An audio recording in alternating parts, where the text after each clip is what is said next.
Dramatization. After a car wreck, you may have to fight with a highly trained insurance company rep whose job is to knock your damaged claim down and out.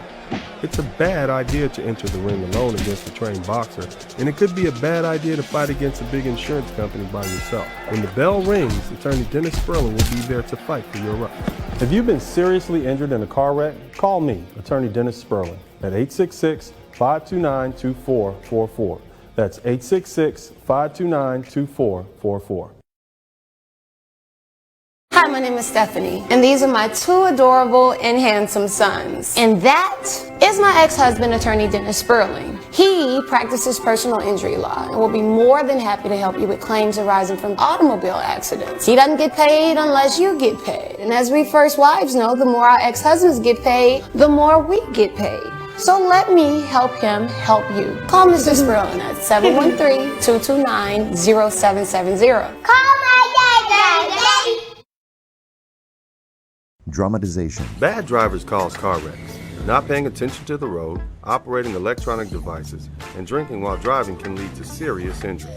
If you've been the victim of a bad driver, a trial lawyer may be able to help you recover money to pay your medical bills, reimburse you for lost wages, and compensate you for the pain caused by your injuries. If you, your friends, or family have been injured in a car wreck, contact me, Attorney Dennis Spurling, toll free, 866-529-2444.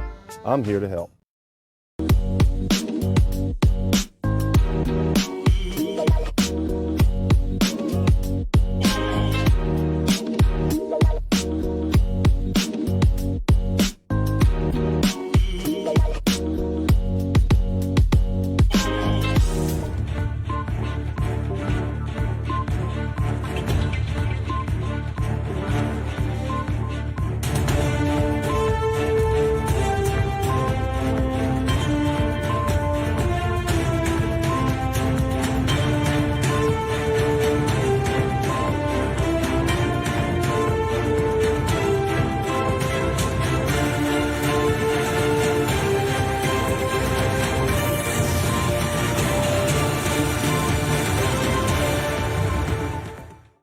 One message for first your fellow black man, and second one message for the Filipinos. Hi, Mike. Oh my God. Message for my brothers. Well, you're free men, and I've been telling you guys that you're free. You're not bound. You are children of the Most High God. This world is yours. He created this world for you to enjoy. Go see it. Go explore the world. Go with an open mind and an open heart. Make friends. Go and see what you've been told you can't go and see. There's so many people that have made you afraid to travel. It made you afraid to go see what the world has to offer because they want to keep you in your position. They want to keep you in that little box that they brought you home in. What do I mean by that? It's like you bring a puppy home or a kitten home. You want that little kitten to stay kitten, cute and small and manageable. But now you all have turned into huge Rottweilers and, pit bulls. And it's time for you to get on out that box and go see. If you will, you're not a tiger cub anymore. You're a tiger. Go explore the world. That's my thing. You're a free man. Begin to act like it. You're not in bondage anymore. Our ancestors fought so that you wouldn't. You got your passport. You got your life ahead of you. You're not bound to one nation or another. As much as I love my country, I love the United States, there are other countries out there that you can also begin to love. So go see what the world has to offer, fellas. The world is yours. Now to my Filipino friends, let me tell you something. I ain't say this. I had a little buddy named Joey. So, okay, let's start off with, of course, we all know that you're Uncle D, the attorney, and you always say this in your lives. I know I've been absent so many times in your lives. I do apologize. I was just doing so many things. But my first question is that you always say that you advocate for Black men, right? And I heard you, and you're, I've seen all the live chats that, we suffered for what, 50, 55 years already. That's what I see. That's what I hear. So please do enlighten us, Uncle D. Why do you advocate for black men? And what triggered you to do that, aside from, of course, you being a black man? Well, in around 2010, I went through a terrible divorce, and it was the first time I'd been separated from my children.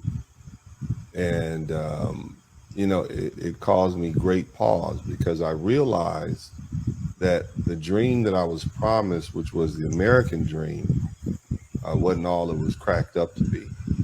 What do I mean by that? It's a great country. I love my country. I love my fellow countrymen. But I think a lot of American men realize that, for the most part, we don't receive the respect that we should receive for help building this country. Now, that's generally speaking for all men in the United States. And all men have a story. The problem is that black men, for the most part, have been forced to be the mules, the work mules, the workhorses here in the United States, and left without a voice.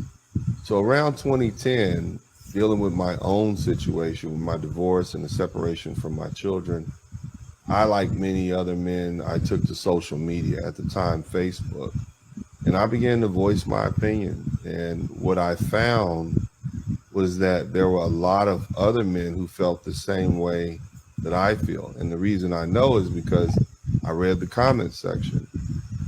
I interacted with them. I responded to them. Now, of course, as you can imagine, I got a lot of pushback because they're, the lovely ladies, as I like to call them, do not want to take any criticism. And, being an African American, a black person here in the United States, the majority of my following and friends were African American men and women. Nevertheless, some years went by, I began living my life again.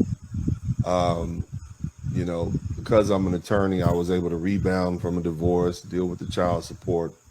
I had money for lawyers. I did what I had to do. And things got better. It got to the point that I realized that, now that I'm only seeing my kids a few weekends out of the month, I can start traveling. One of the first places I traveled was the Dominican Republic. And for the most part, I got hooked. I love it. I began to speak Spanish. I like the food. It's like my own personal rest haven. I would go down there after, months of hard work. And this is when I was a lot younger. So I would work from, 8 a.m. in the morning to 12 o'clock at night, pretty much every day.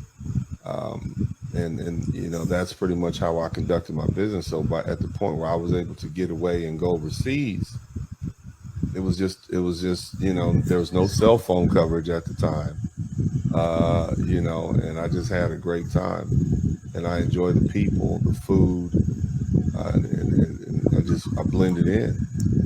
Nevertheless, around about 2016, I'd gotten so comfortable, I would stay there for weeks at a time. I rented a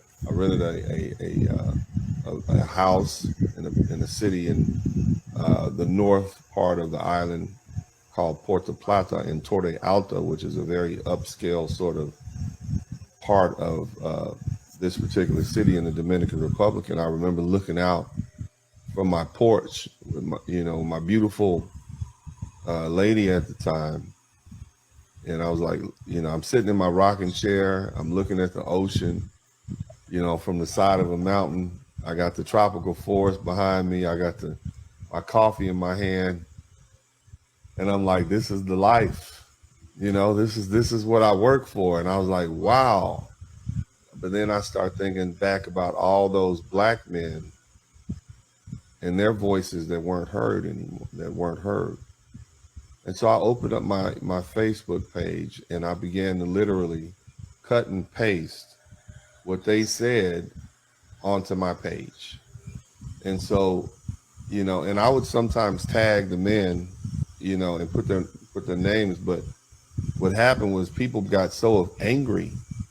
A lot of people got so angry because of what these men were saying. Literally, I amplify their voice because I'm an attorney, and I had a TV show at the time, often appear on Fox News.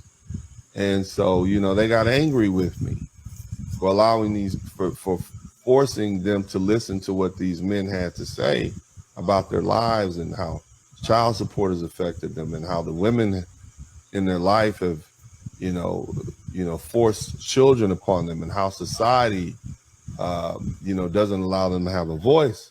And so that was back in 2016. And so from 2016 on to about 2020, I just used Facebook. And at some point between 2012 and 2016, I published a series of books called Rules to Live By: How to Maintain Peace of Mind and Happiness in a Conflicted World, which is on Amazon, and people can read it. And it basically chronicles my life, but more importantly, it mirrors the lives of so many other Black men. The past 50 years, Black men haven't had a voice. And so, you know, what morphed into me allowing them to speak is now me speaking on their behalf, saying what I've heard them tell me over the past 13 years now. And I'm just speaking, I'm cleaning up, I'm speaking on their behalf. I'm saying what they would say if they themselves were as articulate and well-spoken and knowledgeable as I am. And that's how I became an advocate for Black men, because I couldn't sit on that island with all that happiness and sipping my cup of coffee, looking at the ocean, when I know that Black men in America were voiceless and didn't have an advocate. Now, here's the thing. We always see the Pookie and Ray Ray types on television. You know, the dudes with the baseball caps to the back and the pants sagging. But 63% of Black men have reached the middle class by the time they're middle age. They don't have a voice. We are overrepresented in the military. Those men don't have a voice. The truck drivers, the plumbers, the electricians, the hardworking Black men that climb up the telephone poles, these guys, the contractors, these men don't have a voice. The hood dudes, they got a voice. They got rappers, they got, you know, everybody will throw one of them on the television and let them say what they want to say. But, you know, I'm an advocate for the hardworking, tax-paying, law-abiding Black men who know they deserve a better life and who have not had a voice over the past 50 years and who get bunched into the same corner, the same section, the same basket as all these guys who have developed this bad reputation for that hurts all Black men. So that's why I speak up on behalf of my brothers. I want you to all my life you're not doing shit. Stop playing, you're not doing shit. So what are you gonna do? What you gonna do? You see, do it. Nigga, beat my ass. Beat my motherfucking. Go ahead, beat my ass right now. Go ahead. Listen, go ahead, beat my ass. I'm not playing. Ricky, I want you to. I don't know what the fuck your problem is.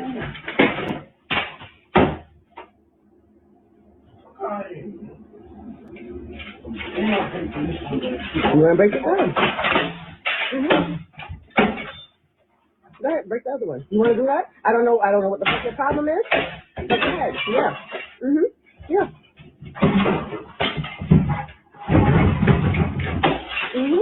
Yeah. Right. Yeah. Good. Yep. You don't give a fuck? You're not touching me. I'm not touching you? You're not touching me. And then, no, Ricky, beat my ass. I'm begging you to beat my ass. Go ahead, nigga, beat my ass today. No. You wanna beat my, Ricky, I'm standing right here and I haven't moved. Beat my motherfucking ass in this house. Go ahead. Go. No. You wanna fucking, no. Beat, I'm here. Don't tell me to come nowhere. Fuck out of here, you're not doing shit. Don't tell me to come. No, don't tell me. No, nigga, come beat my ass. Come beat my ass right now. Beat my motherfucking ass. I want you to. Listen. Come here. You come here. You wanna beat my ass, nigga? You come here and beat my ass. That's all I ask you to do. No. That's all I ask you to do. Okay, what? Ricky, come beat my ass. Come beat my ass. Yo, nigga, come beat my ass. No, come on. I'm begging you to beat my ass today. Come do it. Come do it.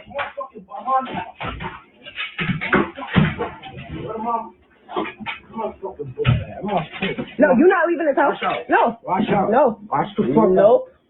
Nope. Watch out. No, beat my ass. Go ahead. No, beat my ass. Go ahead.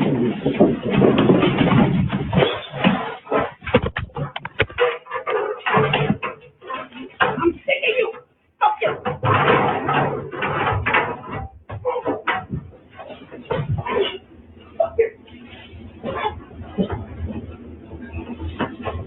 I'm gonna hurt you. Get off.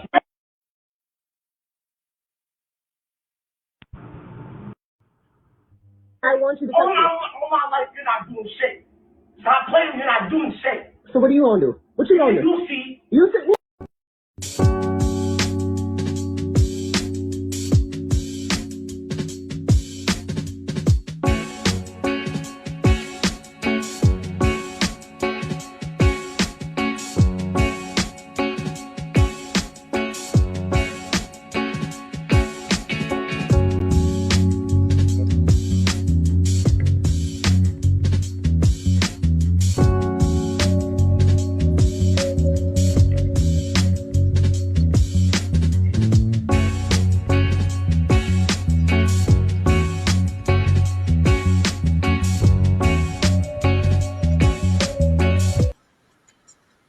Hey, what's up, everybody? Welcome to the broadcast. Big shout out, first of all, big shout out to Mr. 43TX. Thank you so much for the super chat. I also want to give a big shout out to everybody in the chat room. Broken Blade. Who else we got up in here, man? We got Braxton, Snake Fiend. We got Jamal Smith, Sleep with the Third Eye Open. Who else we got up in here, man? Jamal, got you already. Simple Shit TV, always good to have you in here. Let me see, with the Arrowhead, Devin Brooks. Shout out to the whole Wrench Mob. If you're part of the Wrench Mob, hit the #1 button. Everybody else, make sure you hit the #1 button too. I want to make sure that everybody can hear me. If you can hear me clearly, go ahead and hit the #1 button. We want to make sure everything is clear. All right. Yeah. So as you see, the background has changed because Uncle D is doing what it do. I decided to come down to Cancun and get my Mexican on. Viva la Mexico. Hope everybody's having a great night. Anyway, I'm Dennis Spurling, also known as Uncle D, the Blizzard King. I do my very best to try to steer Black men in the right course, especially as far as loving themselves, treating themselves well, putting themselves first. The other thing that I like to do or teach Black men how to do is defend themselves. Here's the thing. A lot of Black men in America are raised by Black women and they are raised by single Black mothers. Big shout out to Expansion Wiring Technologies. And so because of that, they're basically told to put their armor down when they're being attacked by the lovely ladies or the lovely lady affiliates. Somebody type lovely ladies in the chat room because that's what we do. Is the sound clear? Let me know the sound is clear. All my Wrench Mob, is the sound clear? I want to make sure it's clear. I know I'm going to have some technical issues. Shout out to O-Dog Cosby. Thank you so much. I already know it's going to be some internet issues. So if I fade out, I'll fade back in. Trust me. But this is going to be a good show. I want y'all to hang in there. So here's the video. Let's kind of look at this a little bit. This is an example of what a lot of Black men are dealing with. Check this out. Like, you're not doing shit. Stop playing, you're not doing shit. So what are you gonna do? What you gonna do? You see. Do it. Nigga, beat my ass. Beat my mother. So what you see is a young teenage boy, obviously being raised by a single mother. There's no father present in the house, no male role model. Okay. He apparently wanted to go outside. She didn't want him to go outside.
Looked like we froze for a minute. Let me know if you can hear me, guys. Let me know. Yeah, it froze up a little bit. But either way, so let's get back to the subject matter. So basically what you have is a young woman who is trying to raise as a single mother, trying to raise a young black boy. Now, the problem with the situation is there's no male influence around to check this young man's temper, attitude, and aggression. And so you're going to have a problem because at some point he's going to get big enough. He don't really care what you think. And so you're kind of seeing that happen. But the situation seems to be this young woman is trying to tell this damn near grown man, you can't go outside no more. And he's having no parts of that. What women don't realize, and I went through this myself, and I want you guys to let these ladies know, at some point, your teenage son is going to get sick and tired of hearing your voice. Okay? Ladies, brothers, put that in the chat room. Sick and tired of hearing their mother's voice. Okay? That's what typically happens to black boys. They don't want to hear the nagging. They don't want to hear what you have to say. They're tired of it. They're done with you. And it is what it is. And it's really nothing you can do about it. It's part of let me say it like this. Biology teaches boys. Let me fix this. Hold on a minute.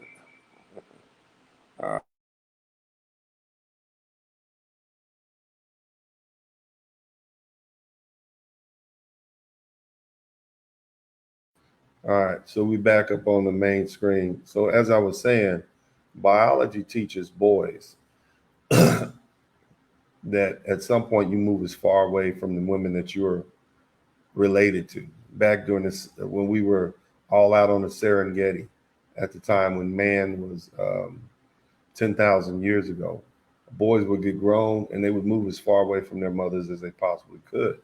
And at about 14 years old, that starts to kick in.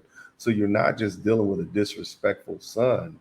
You're dealing with a son who's dealing with his sociology and his biology that tells him to disassociate with the women that he's biologically related to. This is how we survive. This woman clearly doesn't understand that. Most women don't understand that. But I want to get back to the video because I want to kind of point it out point by point.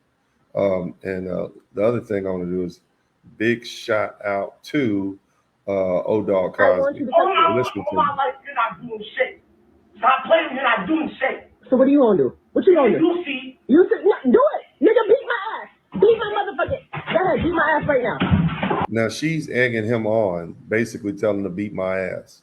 I don't know if this is some attempt at reverse psychology or what, but it's failing. It's definitely not the way in which to deal with this situation. More importantly, why are you posting this on World Star Hip Hop? Let's continue. I mean, that's nothing more than attention seeking. Let's keep going. Go ahead. Listen, go ahead. Beat my ass. I'm not playing. Ricky. I don't know what the fuck your problem is. Well, I know what his fucking problem is. His problem is he's tired of you You're probably an asshole, and that's where he gets it from. He probably gets the language. He curses just like you do. He's doing what he sees you do, and he's learned his coping mechanisms from you. You don't get your way, you throw a tantrum. Now he's throwing a tantrum. It just looks different when it's coming from a man. Let's keep listening. You want to break it down? Go ahead, break the other one. You want to do that? I don't know what the fuck your problem is. But go ahead. Yeah. Yeah.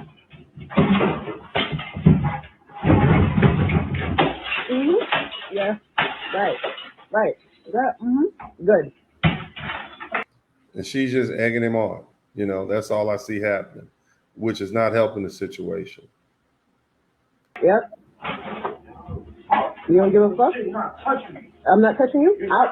And then, no, Ricky. Now, I see clearly she's put hands on this young man. Clearly she has. I mean, for him to say, don't touch me, is I'm daring you to touch me like you've been touching me. This is not, you all see him acting out. This is actually a reaction to a lot of the issues that he has had to deal with his KK Keisha of a mother. That's what you see happening right here. He is responding to years of resentment and anger because of what she's done to him. Kids don't just get like this. Let's keep listening. Ricky, beat my ass. I'm begging you to beat my ass. Go ahead, nigga. Beat my ass today. No. This woman is talking to this young man like he's a grown man. She just said, beat my ass, nigga. You're calling your son a nigga? You telling him to beat your ass? This is horrible. Let's keep listening. You want to beat my, Ricky, I'm standing right here and I haven't moved. Beat my motherfucking ass in this house. Go ahead. Go. No. You want to fucking, no. I'm here. Don't tell me to come nowhere. Fuck out of here. You're not doing shit. Don't tell me to come, no. Don't tell me, no. Nigga, come back. This is not mental. Okay, this is not a mental issue. This man is frustrated. That's a frustrated young man speaking right there. That's what's going on. Okay, let's keep listening. Come beat my ass right now. Beat my motherfucking ass. I want you to. Listen. Come here. You come here. You want to beat my ass, nigga. You come here and beat my ass. That's all I ask you to do. No. That's all I ask you to do. Okay, what? Ricky. Notice this is chaos going on. And she's just egging it on. Men don't even talk to each other like this. After a little bit of aggression, it comes to blows. This is something that women do. So he's learned his coping mechanisms from a woman. You see? So you got to understand, and there's millions of black men who are dealing with this. If you're a black man in the chat room and you've dealt with mothers like this, go ahead and hit the #1 button. Let them know that this is not just an isolated issue. This is not just this one kid, and it's damn sure not mental issues. Come beat my ass. Come beat my ass. No, nigga, come beat my ass. No, come on. I'm begging you to beat my ass today. Come do it. Come do it.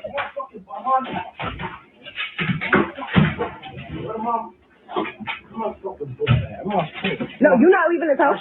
No. Now, mind you, she's going to try to stop this young man from leaving the house.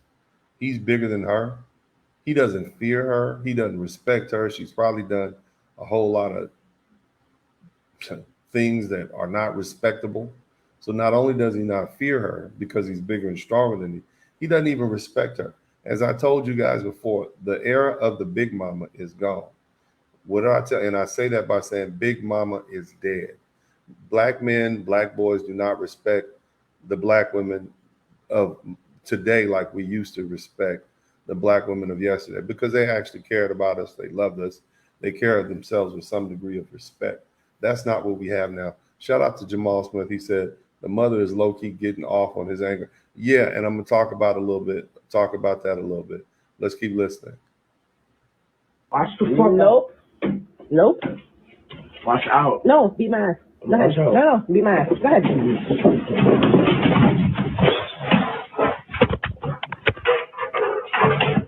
Now, what he's doing right now is just pushing past her.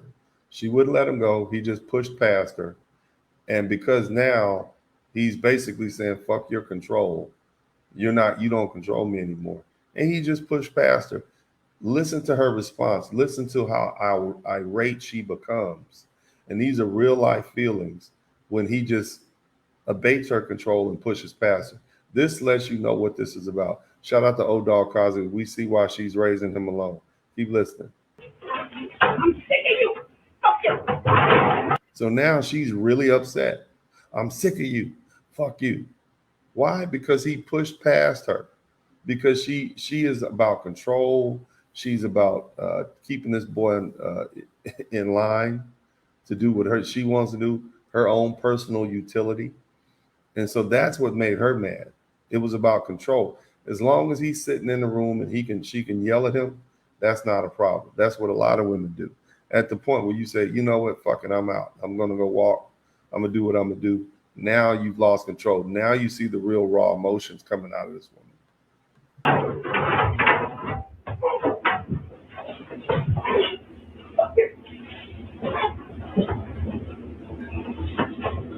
I'm gonna hurt you. He didn't hurt her. I wasn't going to hurt you. That's what he's saying. He was just frustrated and upset. She's the problem in this situation. All right, so we're going to take a quick break.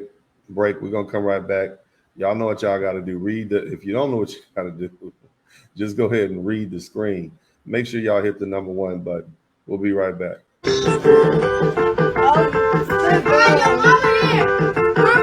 You recording? Yeah.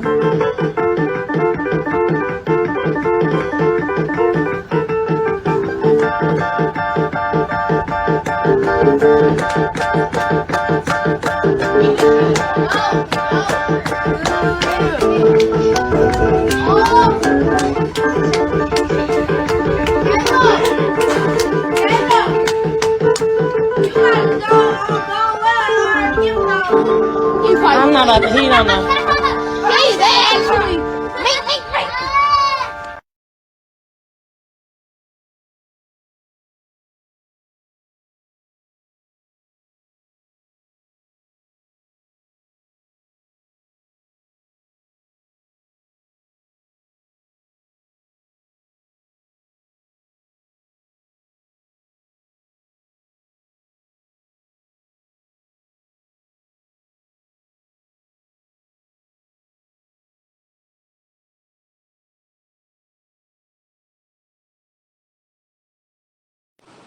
All right, so welcome back to the broadcast. This is Dennis Spurling. And so we're talking about a situation, and let me know if you can hear me clearly. You can hear me clearly, let me know. Somebody said there's no sound. Is the sound still gone? You should have the sound, baby. Let me know if you can hear me clearly.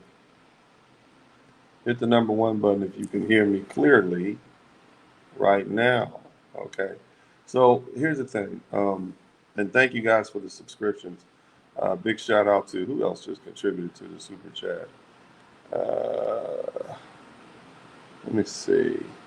Okay, yeah, that's cool. No problem. Appreciate you guys. So it looks like the sound is back up and running. So here's the thing. I want you guys to understand something. Single mothers are not father material. Okay. Let me say it like this. I often jokingly tell my sons, just between us, I said, your mother's a good mother. She's a horrible father. And they get a kick out of it because they understand exactly what I mean. Now, the thing is, a lot of these single moms separate the children from the fathers. And they do that via court. Look, here's what you got to understand. The CDC came out with a report in 2015. It said that Black men are the most involved fathers in America. Okay, so that tells you that culturally speaking, that's something that we take pride in. That's something that is a big deal to us.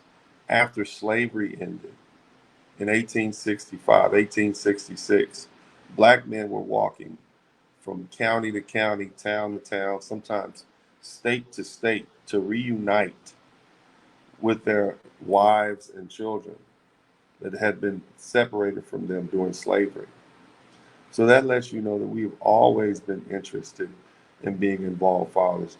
The only reason that you have such a large group of black men who are not involved in their children's lives is twofold. Number one, the women push the children, push the father out of the children's lives using court, or they're just outright horrible people to be around, and they make it impossible for the man to be part of the child's life. And that's happened to many men who are listening to me right now, I can tell you. Shout out to my man Simple Shit TV, Bricks and Bats. Y'all make sure y'all keep these stats, okay? Here's another thing I want you to understand. There's not enough fathers to go around. What do I mean? What do you mean? Well, the assumption is that every black man has a child, or as many black men have children as black women have children. That's just flat out not true, okay? Let me give you some stats. Somebody type this in the chat room. 51%, 31%, 18%, okay? 51% of black men are not married and don't have children. 31% of black men are married and they live with their wives and children. That leaves about 18% of black men who are having children outside of wedlock and aren't married. Now, contrast that with the 70% of black women who are having children out of wedlock. What does that tell you? That tells you 18% of men are not going to be able to pay attention to the children that they sire with 70% of women. There's just not enough time in the day. So the fathers that these women choose to have often have other children. And so there's just practically no time for these men to spend with these children. Nevertheless, black men are still the most involved fathers of all the other groups of men, which means they go out of their way to be with their children. Here's something else. Somebody type this in the chat room. 1.2 million. 1.2 million. Give me 1.2 million in the chat room. 1.2 million. How many of you know what I'm about to say? I'm about to tell you that 1.2 million children born to black American women are not sired by black men. So in other words, these women go out of the race, get pregnant, and then bring children sired by foreign men or men of other races back into the black family. So you got a lot of women raising kids you got a lot of women raising kids that have, and there's no possibility for them to have fathers, or it's so difficult because it's impossible because of the circumstances. Now we're gonna take a quick break. We'll be right back. Y'all make sure y'all hit the #1 button, okay? And also make sure you subscribe to the channel if you haven't already.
welcome back to the broadcast. You guys make sure you hit the number 1 button if you can hear me. Okay, I want to make sure we get the sound together. How's it sound? Does it sound good? If you guys can hear me clearly, hit the number 1 button. Big shout out to, who else we got up in here? Hold on. Make sure the sound is straight. Big shout out to TJ Patterson, Simple Shit TV, as I said before, passing out bricks and bats. So earlier, or in the last segment, I explained the trick bag that black boys are put into because of the actions of their black mothers. So again, single moms separate the children for different reasons. The courts, or also just bad decisions. They just don't have enough children, enough fathers to go around. And then guess what? Then they expect these kids to remain complacent their entire lives. They expect these kids to remain complacent with this situation. But when the kids grow up, you know, the selfish mentality that they've been dealing with, you know, from these horrible moms, right? And start cutting up after years of that. And then the mom acts like she doesn't know what happened. She acts like, oh my God, somebody says the echo. Shouldn't be an echo now. Is there still an echo? Somebody let me know if there's still an echo. There shouldn't be an echo now. The echo should be gone. How's it sound? Let me know the sound is good. Make sure we're straight. Somebody said I'm good. Okay, cool. Well, let's proceed. You know, so these kids grow up, women act like they don't know what happened, right? And, you know, but the thing is, you got to understand,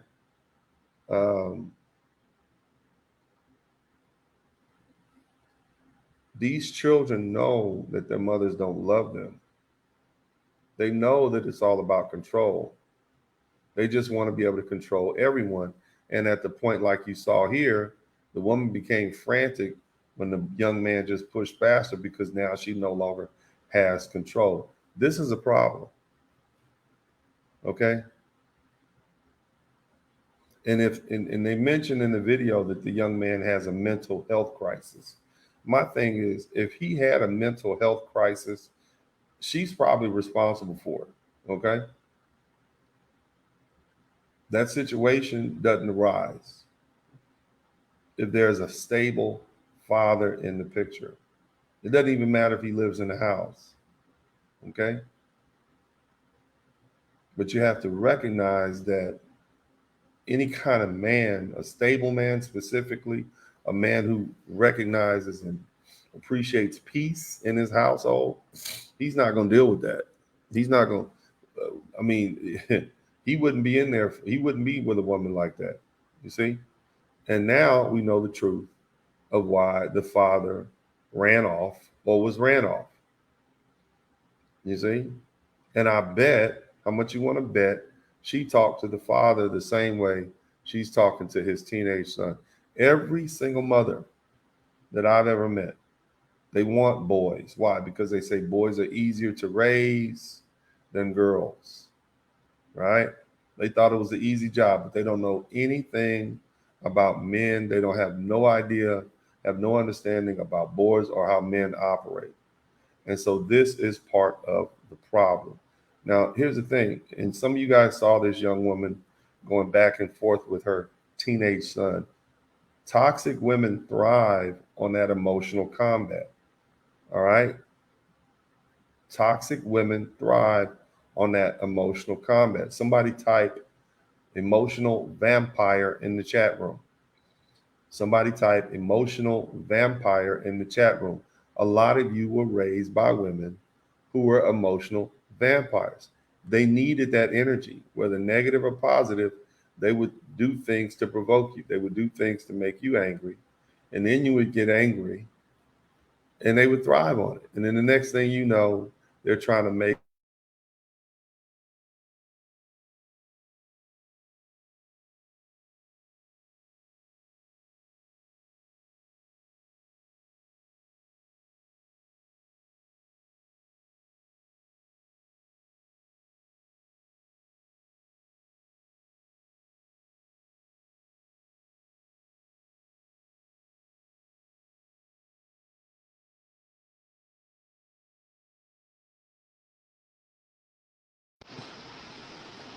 So again, as I said before, we will have a few technical issues, but I will pop in and pop out. I got a couple of different screens going right now. So if you can hear me clearly, hit the number 1 button. Y'all type emotional vampire in the chat room, okay? Somebody type emotional vampire in the chat room, okay? So I know you can hear me. Type emotional vampire in the chat room. Many of you guys were raised by women who are emotional vampires. These are toxic women that thrive on that emotional combat. That woman actually enjoyed going back and forth with that young boy. Okay, that was her arena. The problem is, well, most men understand um, that they're not going to do it. They're not going to go back and forth with these women. But this boy is too young to understand that that's his mother's dysfunctional chaos, and that's her. And you combine that with his lack of self-control of his emotions, because there's no man around to teach him to control his emotions, and he's feeding her. She thrives on that. That's not the first time that they've gone off on each other. That's not the first time she's gone off on him. Absolutely not. It's an ongoing occurrence, and that's why she was comfortable recording it, so she can show and prove what she's been going through, and she thrives on that.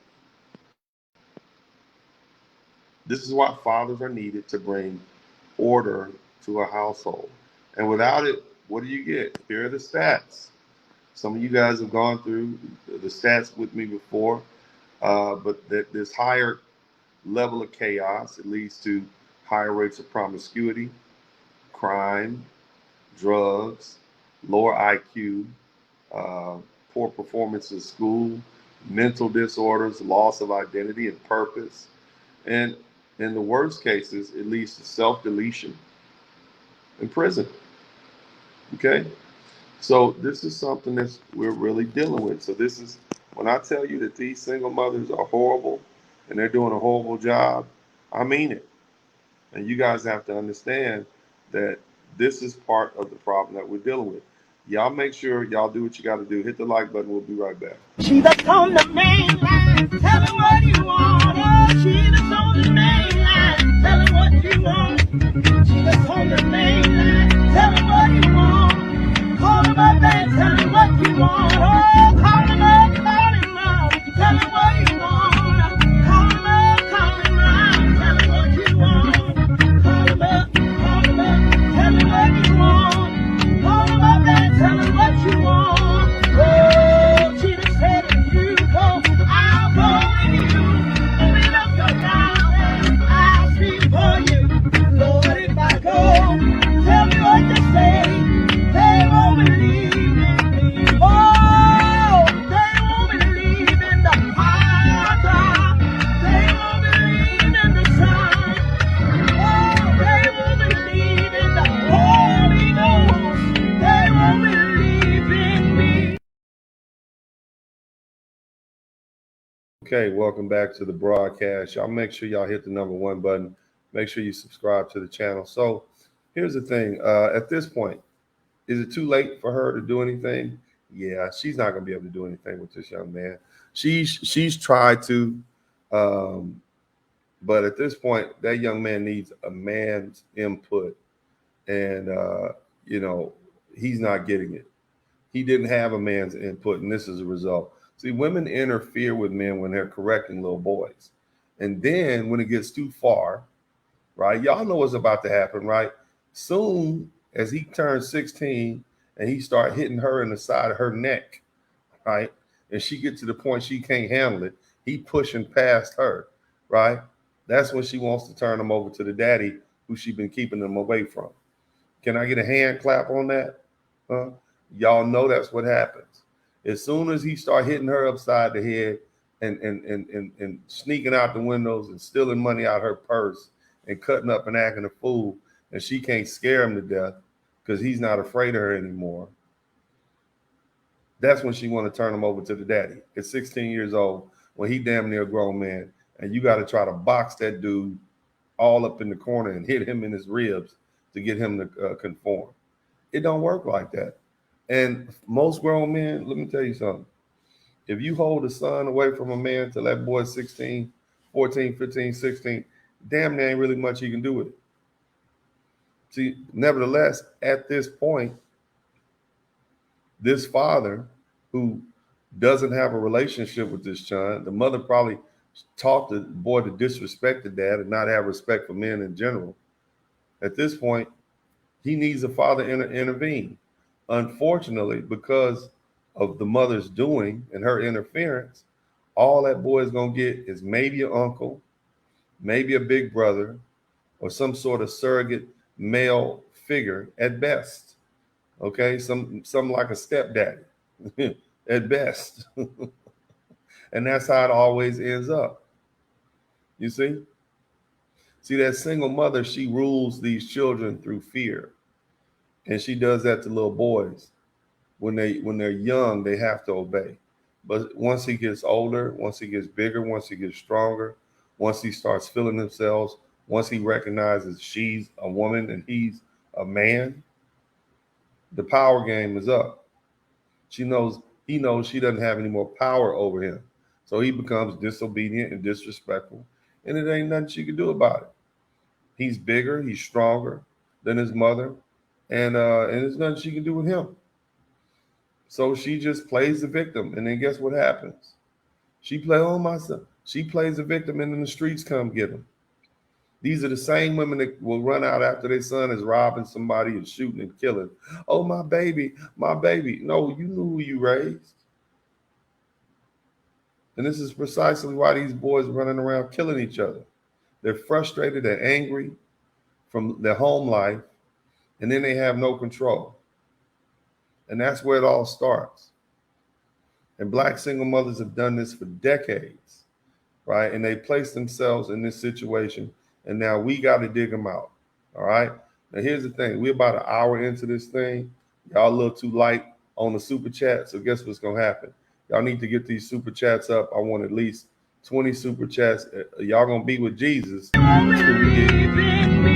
She that's on the main line. Tell me what you want. Oh, she that's on the main.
We are taking a break. You guys got to pay me for my time.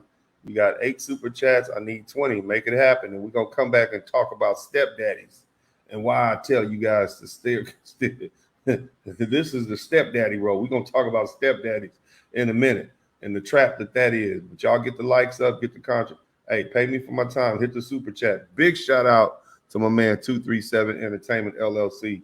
Get the super chat.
All right, welcome back to the broadcast. Shout out to Katsuro Ojibi. Thank Ojibi Way. It says it's like watching myself. It pierces my heart.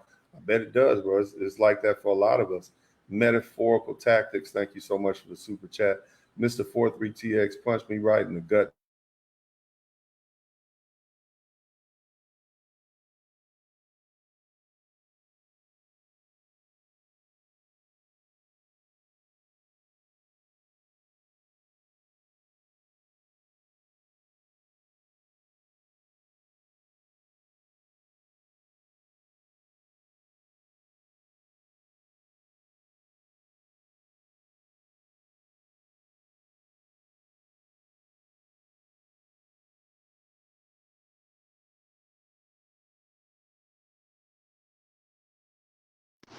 Okay, so I'm back again. So basically, like I want to finish giving a shout out to the guys. My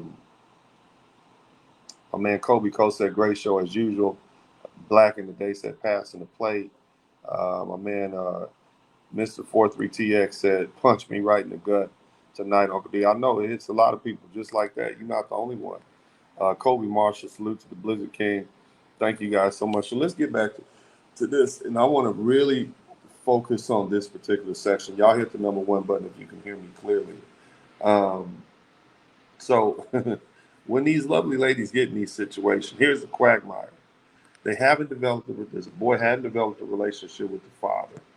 Okay, they definitely don't want to hear that "I told you so" from the daddy if the dad's around, because by the time the son gets 14 to 15 years old, many men are just giving up on it. You've been fighting for your child, you want to see him. First birthday, you don't get called for the birthdays, you don't go over for the birthdays, you don't hear nothing about school, nothing. Every now and then you might hear something through somebody, but for the most part, you're not allowed to be involved in the child's life. Shout out to Metaphorical Tactics. I hope the young man is watching this broadcast. Me too. Big shout out to Shia 282 sent $5. I want to give another big shout out to my man. Big shout out to 237 Entertainment LLC for the very generous donation. I appreciate when y'all pay me for my time like this. I usually don't ask, but I don't want people to take me for granted. I spend a lot of time putting these things together, analyzing them. So pay me for my time. I appreciate that. And so big shout out to 237 Entertainment LLC. Y'all believe I'm doing a service. You should pay people. You see what I mean? You should definitely do that. Don't have me up here just, working and not getting paid. That ain't cool.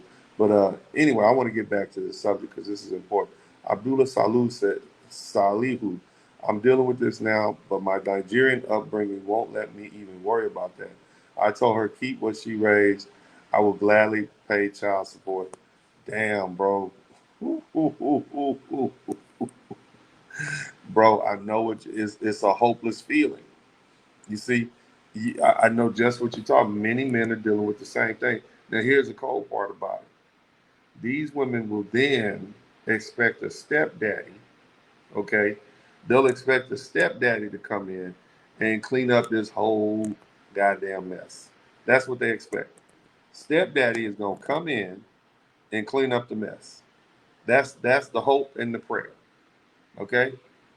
And this is another reason why I tell you fellas, don't date women with kids. Why? If typically people try to add on when they're in need. If she had everything she needs, she wouldn't be trying to add on. A lot of these women, I take care of my own kids, blah, blah, blah. No, you're not taking it. You struggling over there. There's a problem over there. And typically they want you to come in and be the enforcer.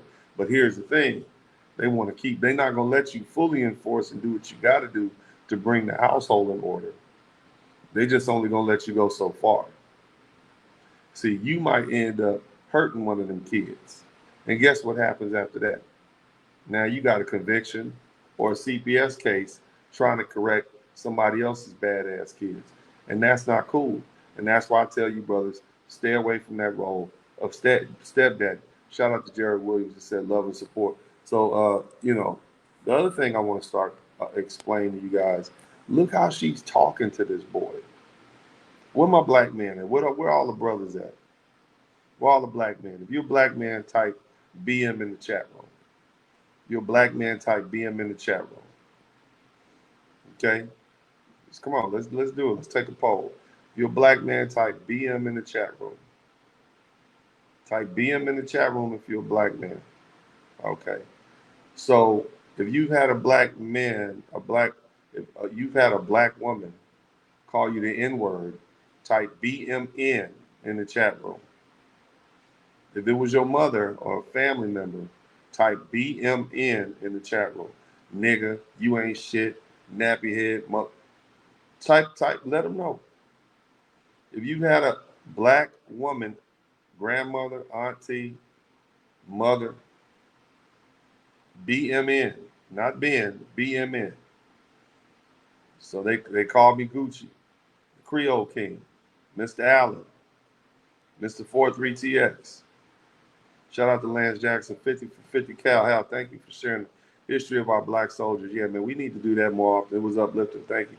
I got so much of that, man. It's so much I'd love to do. If you look at some of my channel, I might have to just start a whole new history channel, black history, black male history channel, just to dump all that stuff on it because, it messes with the algorithm. You see what I mean? But anyway, let's get back to the subject matter. This woman, and you know what, actually, let me run this back. I want everybody to understand what we're talking about. Y'all check this out. Again, this is what we're talking about today. I want you to all my life, you're not doing shit. Stop playing, you're not doing shit. So what are you gonna do? What you gonna do? You see. You see, do it. Nigga, beat my ass. Beat my motherfucking. Go ahead, beat my ass right now. Go ahead. Listen, go ahead, beat my ass. I'm not playing. Ricky, I don't know what the fuck your problem is.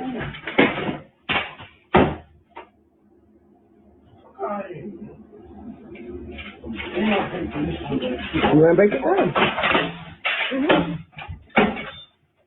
Go ahead, break the other one. You wanna do that? I don't know what the fuck your problem is. But go ahead. Yeah. Yeah.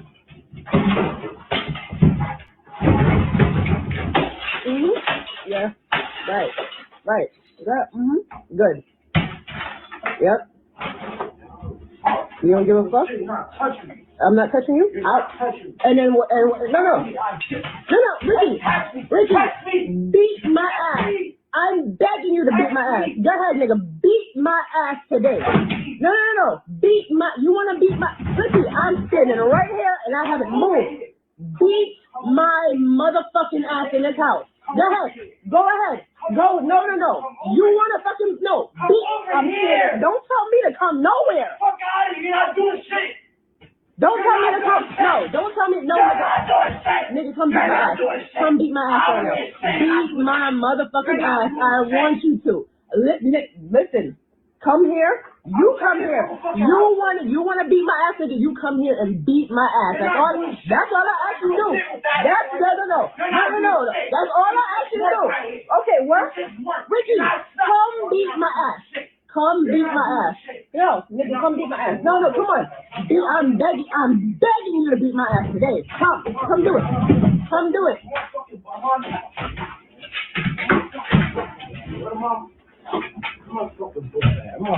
No, you're not leaving this house. No. Watch out. No. Watch the fuck out. Nope. Watch out. No, beat my ass. Go ahead. No, beat my ass. Go ahead.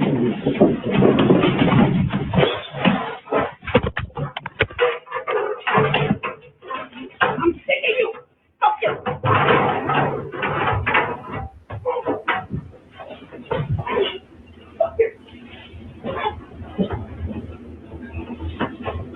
I'm gonna hurt you. All right, so that's what we're talking about today, guys. That particular clip right there, where the young woman who has raised this little monster is now suffering the consequences of it. And so the thing is, when you listen how she's talking, you know, and many of you brothers have been cursed out by your mothers and grandmothers and aunties, these women who are supposed to love you, call you all sort of foul names, nigga, just insult you, everything they can. So belligerent. You know, you would think this is not a familial relationship, but a love relationship. This is how much vitriol some of these women have. But here's the thing. She called them the N-word. And my question, do parents call their kids that? Yes, they have. It's pretty damn common in the Black community. What I see in this clip is all the years of resentment and deprivation and hate that were poured into this young man by his rotten ass broad of a mother, and it's now being returned to her tenfold. That's what I see. See, we love to say how we would react to his behavior, but never consider that him being this out of pocket is in itself a reaction. See, the sad part is she doesn't realize how close she was to getting murdered that particular day. And if she keeps it up, at some point, he's going to snap. Here's another thing. Why was this uploaded to World Star Hip Hop? Why? It lets me know that this woman is a subpar mother. She's seeking attention. She wants support. She wants the crowd to say, yeah, girl, I'd have done this. Girl, you right. You should have cussed this motherfucking ass out. She wants victimhood. She wants support. She's doing it for clout and status. That's what type of women are raising our sons today. And that's why at the inception of this program, I said, save your sons, Black man. My man Jamal Smith said he's acting like a prisoner with PTSD.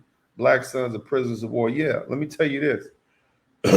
You brothers, man, you give your mothers all that credit for what you become. The truth is, she didn't raise you. You survived her. You survived the ordeal. I told you guys the other night when we were talking about dealing with, not the other night, I was actually at the Foundational Black American Summit. And I said, your job is to survive the ordeal. If you get jammed up and beat up by the police, and some kind of way that inspires you to be a better person, it's not their, the police shouldn't take credit for abusing you and disrespecting you and treating you bad. You survived that incident. Same thing goes for single mothers. If you survive the disrespect and harsh treatment that you received at the hands of your mother, don't give her credit for that. She didn't make you tough. She made you toxic. Okay? You survived the incident. Nevertheless, as I said, why is this on?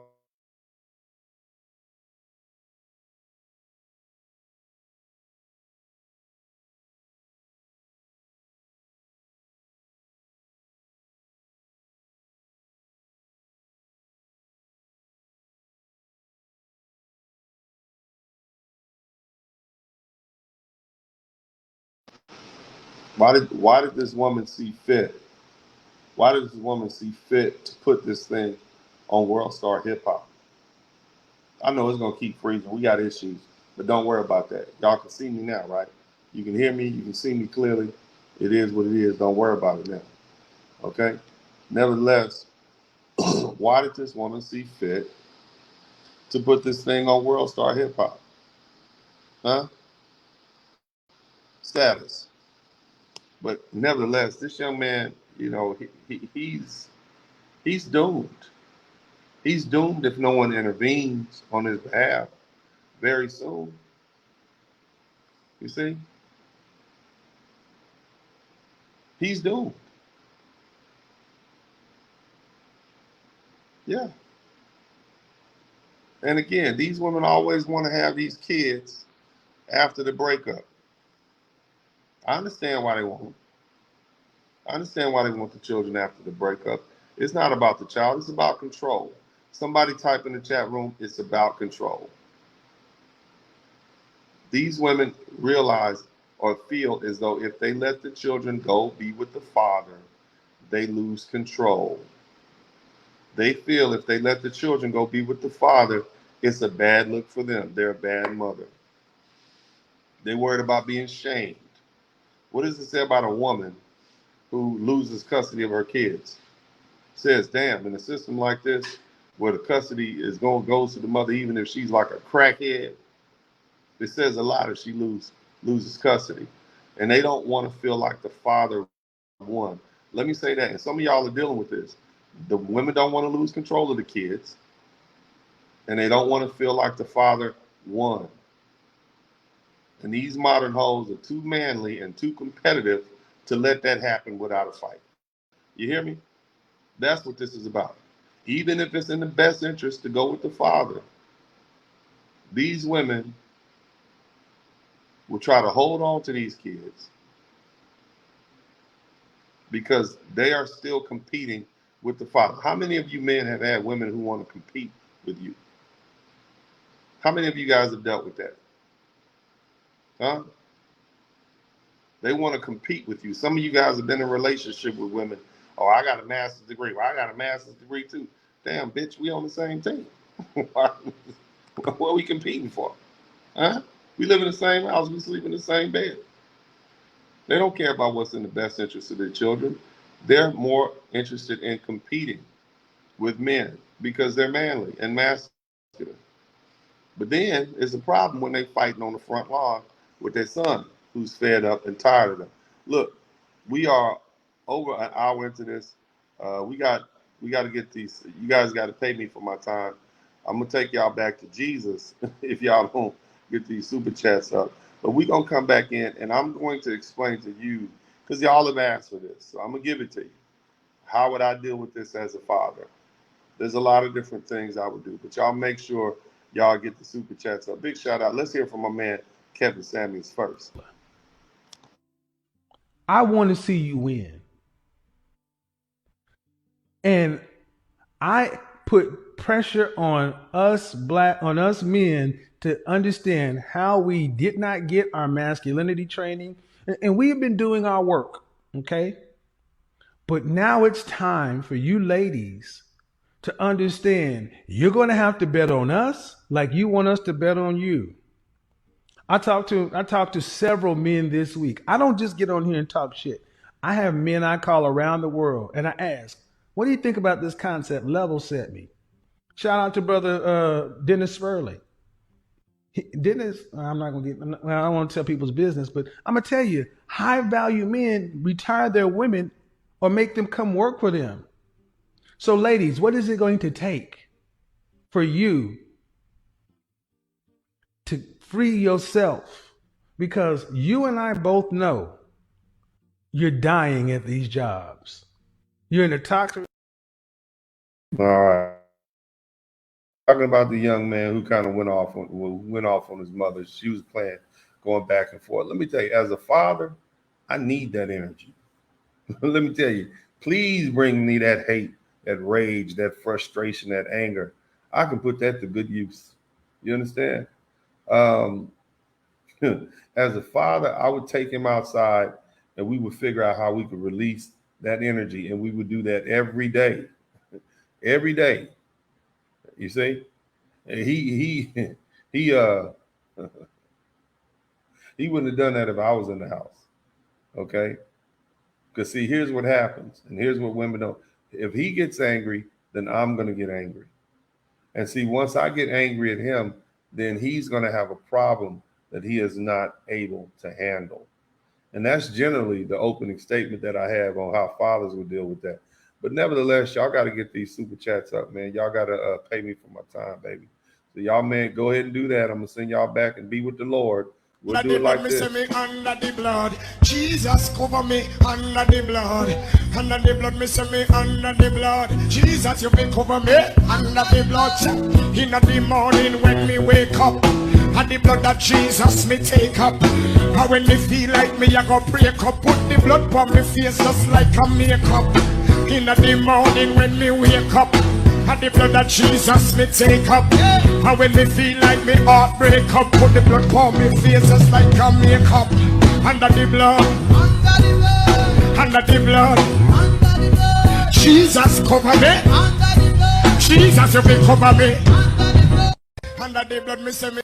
Under the blood, me say me under the blood. Jesus cover me under the blood. Under the blood, me say me under the blood. Jesus, you will cover me under the blood.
Y'all give me 4 more super chats and I'll come back.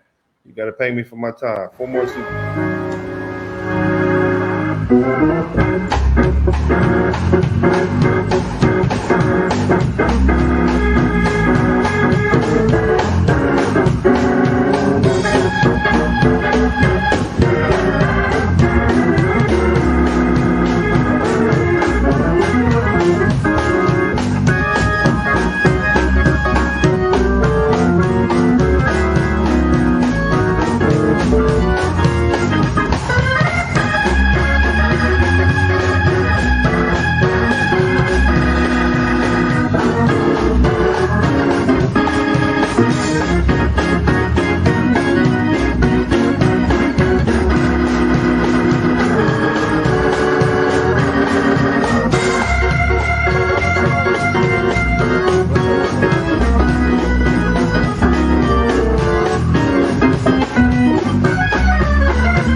Thank you guys for the super chats. Thanks for giving me the 25.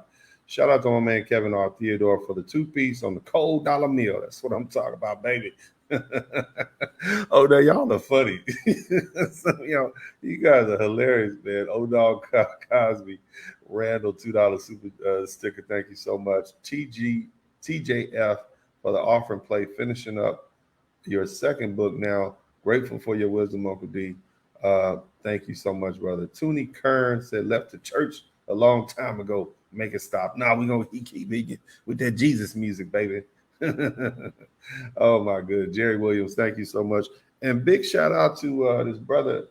His name is, he goes by the name, he sent me a inbox from Instagram. He said, My Life by Tazzy. He says, Mr. Spurling, thank you for all the advice and work you give Black men. Your work inspired this song. I shouted you out in this first verse. I think the overall song would be like your overall mission for black men. Bro, that's dope, man. I'm gonna try to take a listen to that. If you don't mind, I'll play it for the people on here, man. So I'm glad I can inspire you all to be the best men you can be. And that's what I want. I just want you guys to be the best men you can be. I love you, brothers, and I know what you go through. Some of you guys who read my books, you understand that my life story is largely your life story. Even though the books are entitled Rules to Live By, and for the most part, I'm the main character, you go in and out, you weave in and out of the life stories of so many black men. So it's really not about me. It's really about the black man's experience in the United States over the past 50 and 60 years, since the black family broke up. So, if you haven't bought my books, Rules to Live By, How to Maintain Peace of Mind and Happiness, you should go online and download them straight from Amazon. I have one copy left that's already been purchased by Alvin Holden. I had not planned on reprinting any books, but you guys can sell them amongst yourselves. Think about it. Initially, I was selling them for $10 a piece, and then they went up to $25 a piece. So you guys can probably work amongst each other. You could probably get these books, since there's not going to be any more new copies. Y'all could probably sell those books to each other for $35, $40 a piece, and make a little profit and get the word out, because it's just too difficult for me to practice law.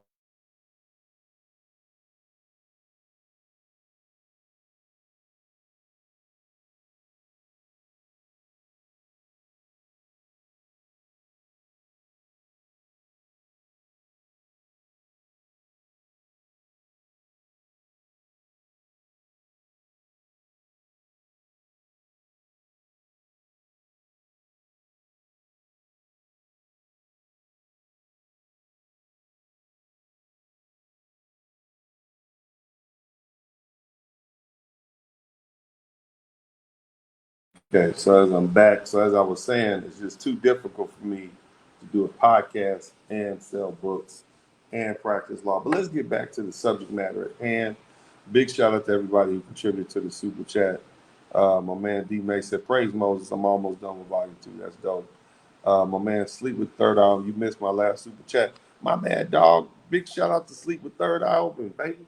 I appreciate all the super chat. Just a little something solid message, Uncle D. Yep.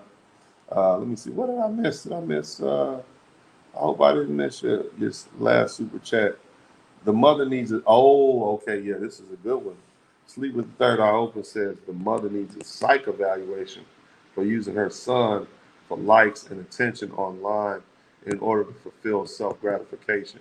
I agree with that wholeheartedly. Yeah, but that's unpopular, so they're not going to do it. But anyway, let's do this. Because I want to talk to you guys. You guys always ask me about my sons. Those of you guys, I got straight A students. My boys are excellent martial artists. We have a great relationship. Unfortunately, I have a third son. I've been fighting. He's 7 years old. I've been fighting in court since before he was even born. I've spent thousands of dollars. His mother left the country, left the United States, and fled to a foreign country with my son. So, but I'm on her ass. Okay, I'm not giving up. I've sued her for all sorts of different things, and I'm not going to give up on my son, because at the end of the day,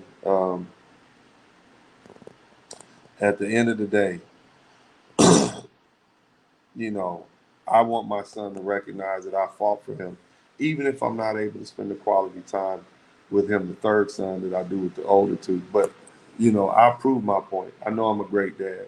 The reason I know is because I look at my children. And so a lot of you ask me questions, how do you do that? Well, here's the thing. Let me give you guys some general understanding, especially for you guys, that 51% of you men who don't have kids, or you guys who are young fathers, who plan to be fathers.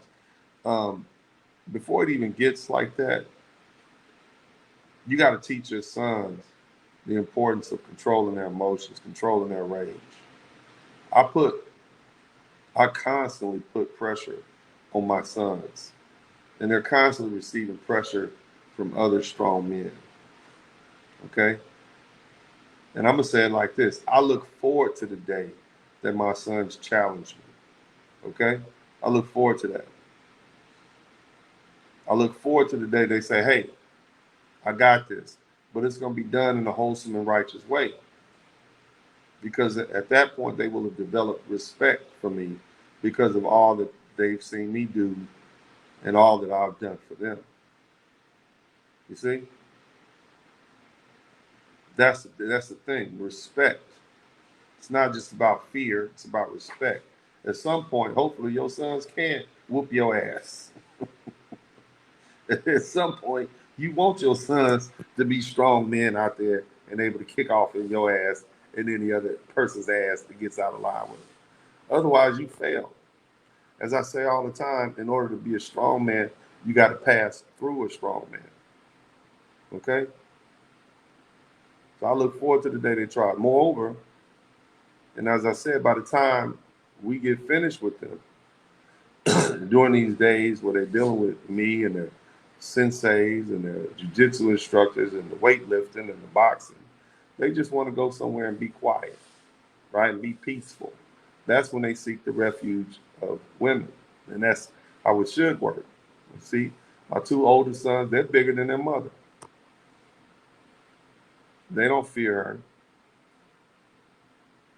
I haven't been married to that woman in 13 years.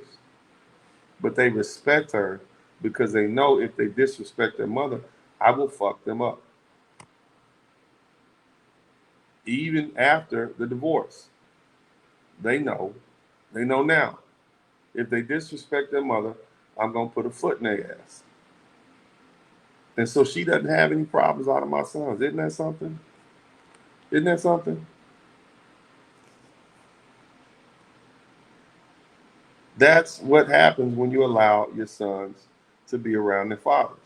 A lot of you ladies miss that point. A lot of you ladies fail to see that point.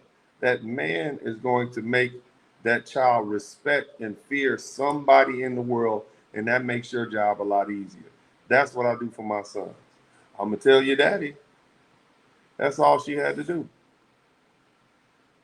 I'm going to tell your daddy. And they fall in line. But if you remove the daddy from the scene, if you tell the sons the daddy ain't shit, he don't care if you tell the daddy or not, because he ain't gonna see the daddy.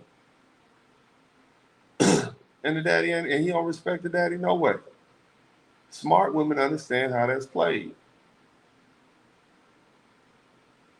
With this particular situation with this young man, the video that we've been watching a couple of different times, because of his mother's selfishness and her inability to teach her son how to control himself, because of her inability to tame this young man like a father would, the streets are going to tame him. Type that in the chat room. The streets are going to tame him. I know many dudes who didn't get the home training they needed, and then the streets got him in line. It's a couple of ways that can happen. You get put down. You get locked down. But one way you're going to learn. I got a cousin. Shout out to my cousin. He spent most of his adult life in prison. When he went to prison, he was out of control as a young man. Carjacking, robbing, all kinds of stuff. He came out of prison after that first 7 years, and he said, man, like I had fathers in there. Like they corrected me. Like, nigga, you had to go to prison to get corrected? Yeah. Because those men in that prison are going to put you in your place. He had to be tamed. Yeah, there's order and structure in prison. I joke all the time and talk about the yard boss. You can't just do and say whatever you want to say in prison. Yeah, this is convicts, what I'm telling y'all. These convicts put these youngsters in their place.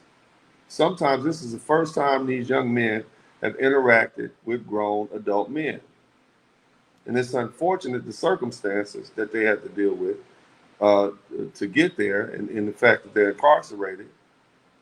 But there's order in prison. You see? And some of you guys have been in prison. You know you can't walk where you want to walk. You can't eat with who you want to eat with. It's not available to you. You got to follow rules. They get more structure in prison than they get in their home life. See, the problem is it takes you going to prison to get tamed, to tame that wild animal. And unfortunately, some get permanently tamed. What does that mean? They put you in a body bag and you end up in the morgue. And this is what happens when these Black American women fail. And many Black American mothers are like this. And we see them do it all the time. You saw what she was doing. She escalated the situation. She antagonized this boy, telling him, go further. I bet you won't. I bet you won't. The Bible speaks on that, don't it? Shout out to Hezekiah Coleman. Thank you for the $7. Doesn't the Bible speak on that? We always talk about what the Bible says when it says, honor thy mother and thy father. But if you look one verse down, it says, parents, don't provoke your children. Or fathers and mothers, I'm assuming, do not provoke your children to rage. And that's just what she was doing. She was escalating the situation. She was antagonizing this young man. And many women do that. Go for it. I bet you won't. Yeah, come whip my ass then. You're antagonizing the situation. It's almost as like she was using reverse psychology. But that's the wrong thing to do. That is not the right thing to do, especially if you're not equipped and prepared to handle the ass whooping that you requested. You messing with a 14, 15-year-old boy, you telling him to come on, bring it on, and then he might just whoop your ass. See, I can do that to my 14 or 15-year-old boy. I don't care how much jiu-jitsu you do. I'm going to crack you across the jaw with this right and left hook. And before I get through bruising and breaking your ribs, you're going to realize, damn, I think I fucked up. You see? But you women are not prepared to do that. So you just talking. You just talking shit. So you can't use reverse psychology if you're not prepared for him to respond like you asking him to respond. Ma'am, keep that in mind. A lot of these women don't realize that. Look, I need 2 more super chats. Y'all got to pay me for my time. I'm going to take another break. I'll be right back. Y'all make sure y'all get the likes up. 2 more super chats. We'll be right back.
All right, welcome back to the broadcast. So I'm going to put the link in the chat room. We may have a couple of issues tonight. I'm going to do my best to get this link in the chat room. We'll get some guys here to chop it up. Tell us a little bit about your own personal stories. But here's the thing. I want to go through this. There's something inherently flawed in mothers that do what you saw this young woman do to this boy. This boy was just having an emotional tantrum. He's still a man. He's still a male.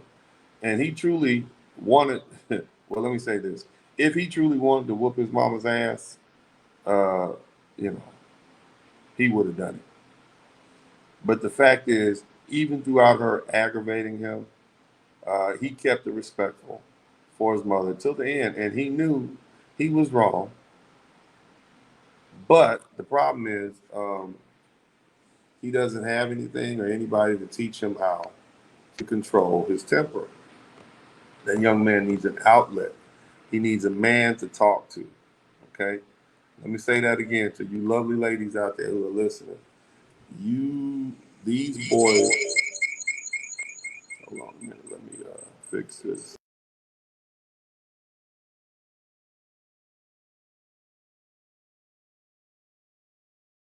Said that young man needs a man to talk to.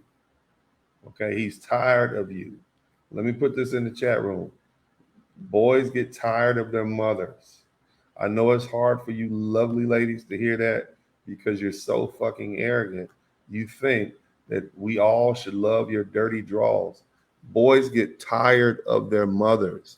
They don't want to hear your nagging mouth anymore. They've been listening to you 14 or 15 years. They're tired of your ass, okay? They can't talk to you about everything. You overreact to everything. They're tired of you. You understand that? That's just how they are. They need a man to talk to, okay? That's just it.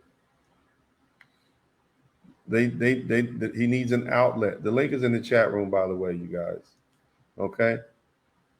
He needs a man to talk to because they can't talk to their mom about everything. You can't even talk to your mom about certain shit. The bitch will get offended, right? And then she taking something personal. You just trying to explain to her. That's it. And now you offended. He's going to continue to grow in strength, and eventually he's going to reach the point, like most boys do, where he absolutely no longer fears his mother at all. And that coupled with the lack of respect that he has for this mother of his, because he's probably concluded, and let me say this, I want to get up close on the mic. He's probably concluded from what he's seeing that she's a low-class, foul-mouthed, belligerent whore of a woman, right? And what that's going to do is send the relationship that they have to the toilet. And I know it's hard to hear that. I know you want to believe that your children love you and, oh, my baby, and I breastfed them and I shitted them out. Blah, blah, blah. I was in labor for 12 hours, blah.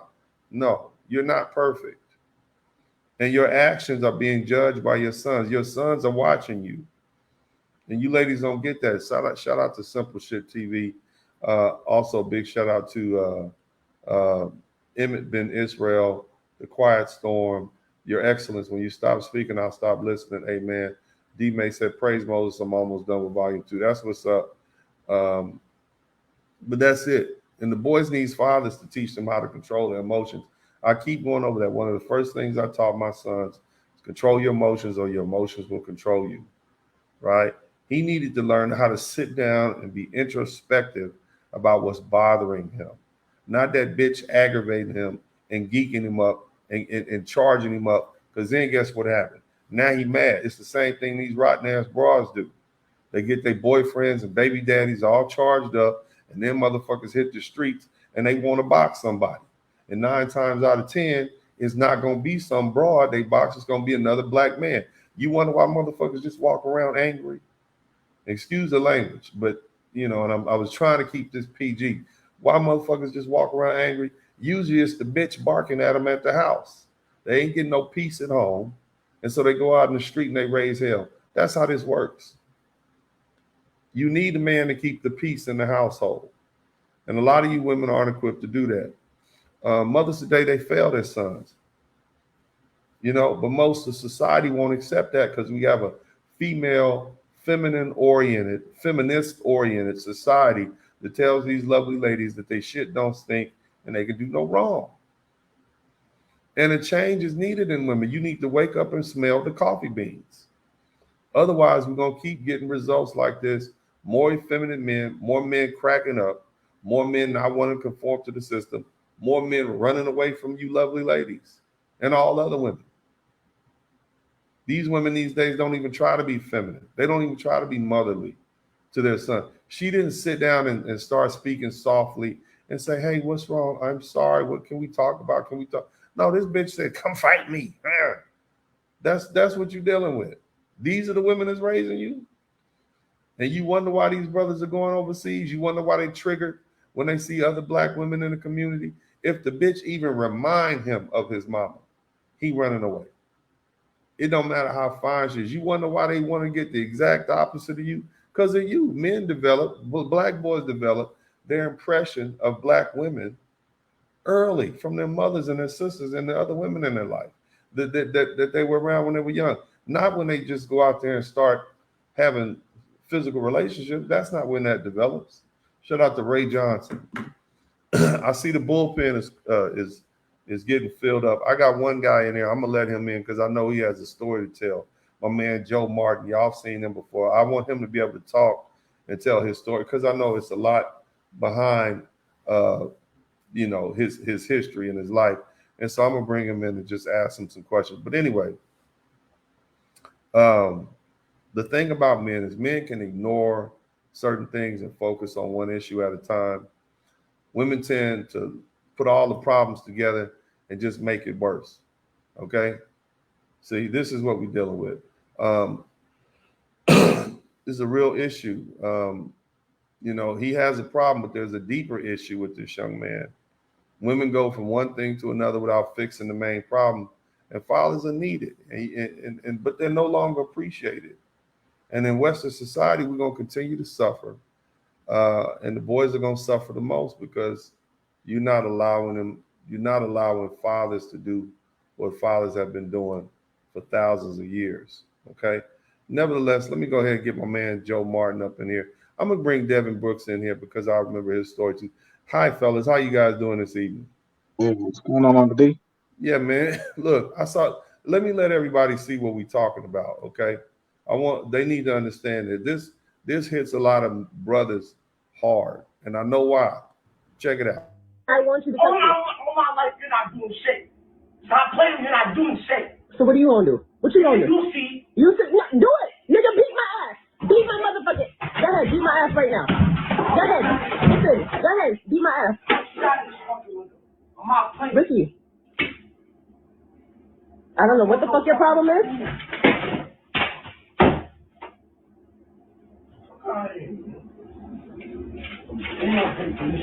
You wanna break it down? Mm-hmm. Go ahead, break the other one. You wanna do that? I don't know what the fuck your problem is. But go ahead. Yeah. Mm-hmm. Yeah. Mm-hmm. Yeah. Right. Right. Yeah. Mm-hmm. Good. Yep. You don't give a fuck? You're not touching me. I'm not touching you? I'll touch you. And then Honestly, Joe and Devin, this ain't, and if I click out, y'all keep talking. I'll be right back. You know, I talk about how my mom used to sock me in my chest for stupid shit, like I ain't take a fucking chicken out. You see what I'm saying? So, you know, all that. So that wasn't the worst that I've seen. Joe Martin, brother, tell us your story. Well, yeah, I mean, grew up in a single family house, no father there. Father was strung out on drugs. I think that's when I was about 6.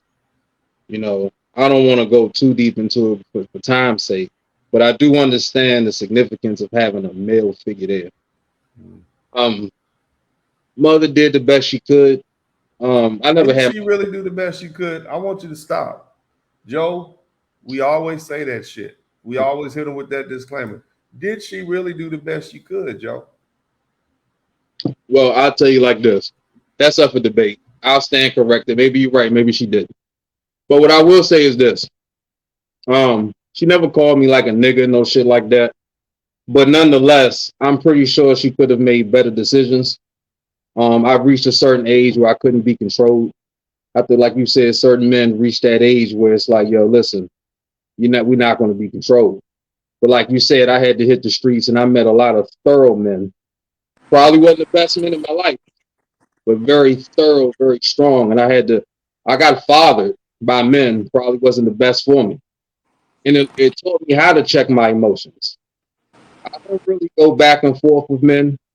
I don't really raise my voice too much. Don't get me wrong, I like to debate. I like to fuck around a little bit, but you know, I don't really get into conflict because it's nothing to talk about. Now, I just put a motherfucker down. I don't have to go back and forth with you. But I've learned how to check my emotions. And my life has been better. But unfortunately, I had to go through a lot of unnecessary shit to get here. Yeah. A lot of unnecessary shit that was very young. I'm 37 years old right now. I don't do drugs. I don't hang out on street corners. I don't fucking rob people. I don't do I drink like a motherfucker. Fuck it. I ain't never gonna stop. But anyway, but even drinking is a slow suicide. We do that for a reason. Some of us eat. Some of us have too much sex. Some of us use drugs. Some of us drink. You see what I'm saying? There's something else there. You see what I mean?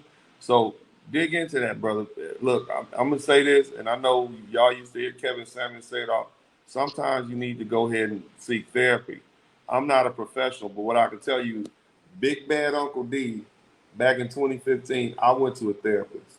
And one of the things I realized was I'm surrounded by assholes.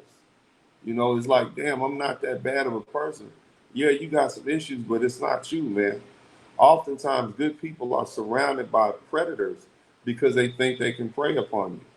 You see what I'm saying? So just keep that in mind. So it's not your there shouldn't be a stigma associated with that. My man Devin Brooks, and I'm gonna come back to you in a minute, Joe. So just think about that, brother. It's only like $25 if you got health insurance. Devin, man, tell us your story. Man, I've been on here before. I spoke a little bit about my situation, but that young man's frustration, his anger, man, I remember going through that. You know, fortunately enough for me, I don't think I was as dramatic as that young man, and I got to really commend sports a lot for that, because I was able to have a lot of aggression and anger in sports. But you know, I was really my mom's husband. You know, me and my mom, she had a job, I had a job. She laid towel, I laid towel. You know, she walking over dead bodies, I'm walking over dead bodies. You know, because she used to work for the corners. So a lot of the experiences that she had, you know, I was involved with it. So when she would have a boyfriend and go through emotional things, I'm going through those emotionals with her. You know, her getting into it with my grandfather. I'm angry at my grandfather. I really don't even know him, but I'm going through her emotions. You know, I remember, you know, thinking to myself, like, now that I'm an adult, I'm like, man, I used to listen to her play this song. It used to just get me so in my emotions. We used to drive back and forth to California to Vegas, and it was living in the fast car. Live alone, you can die this way. Live in the fast car. Just some emotional bullshit. Yeah. But I'm going through that with her. And I used to call my mom Harriet Tubman because we used to always have people living in the house. So she always had her girlfriends. They'll have their kids. So I used to say, I'm just tired of period panties and just shit. I just dealing with this shit and now understanding why I'm not I never felt like I fit. So I'm knowing something's wrong, but it was almost kind of like I wanted to spread my wings because always been a leader. So that was always in my blood, but she would cut me down by, I remember I told my dad this vividly. I told him this not too long ago. I said, I remember being about 12, 13, and it was a decision. It was like whatever, we always had, women dramatic lifestyles. So it was a time I was like, we shouldn't go left. We should go right. I'm analyzing the situation. Bills need to be paid. Shit's bad. My mom, and she always had a job and a hustle and something going on. And at 13, I was like, nah, we shouldn't do that. But it was like, nigga, you don't pay no bills here. You know what I'm saying? You ain't the man. So it's kind of like you the man because you mama's big man. You take care of your sister. So now I'm a father figure. I'm a husband, but I'm still a child. But I'm growing. But I'm going through all of this shit. I told my dad, I said, man, if you couldn't deal with that shit as a grown man, imagine how I felt when you left. I'm stuck with that shit. I can't get away. You know what I'm saying? Like, my grandmother's a way more feminine woman than my mother is. So my father grew up with my grandma. My grandma was just out here now, and I was like telling my dad, like, back up, let me get some love. You know what I'm saying? I'm not used to getting no love like this. So when my grandma came out, I was just trying to soak it all in, and I was like, you got with moms, and you got a chance to leave. I couldn't. It was just so that going back to the original statement, that frustration and anger of that young man, I stayed out of the house a lot. I would go stay with my friend Quincy, and I'll stay over my cousin Big P house because now that I'm older, I realized there was a father in the house. You know what I'm saying? And it wasn't like there was a lot of fathers in the neighborhood, but for the ones that had fathers, I realized why I gravitated to those houses. It would be times where I'll be at my boy's house for weeks. They got to come grip my ass because I didn't want to go back home. You know what I'm saying? Because I didn't know how to deal with those emotions. You know what I'm saying? I wasn't built for that shit. So, yeah. So hopefully people understand. No, they understand that. I'm going to make them understand. Here's the thing, Joe and Devin. Notice how Joe is Joe is very calm. He's never cursing and everything. Notice how when he brought that up, he started cursing. I don't take this shit. You see him? You notice that? Yeah. Devin, you did the same thing. Nigga, why am I doing? You notice that? That little boy inside of y'all is still bothered by this situation. And let me explain something to you. You can't cover it up with money. I tried that. You can't cover it up fucking a lot of hoes and spending time in villas and shit. I tried that. You can't cover it up in education and degrees and time. That little boy is still right there with you, brothers. That little boy that couldn't protect himself. See, now you big and strong. But that little boy is still saying, protect me, protect me, protect me. Why do I have to go through this? I'm confused.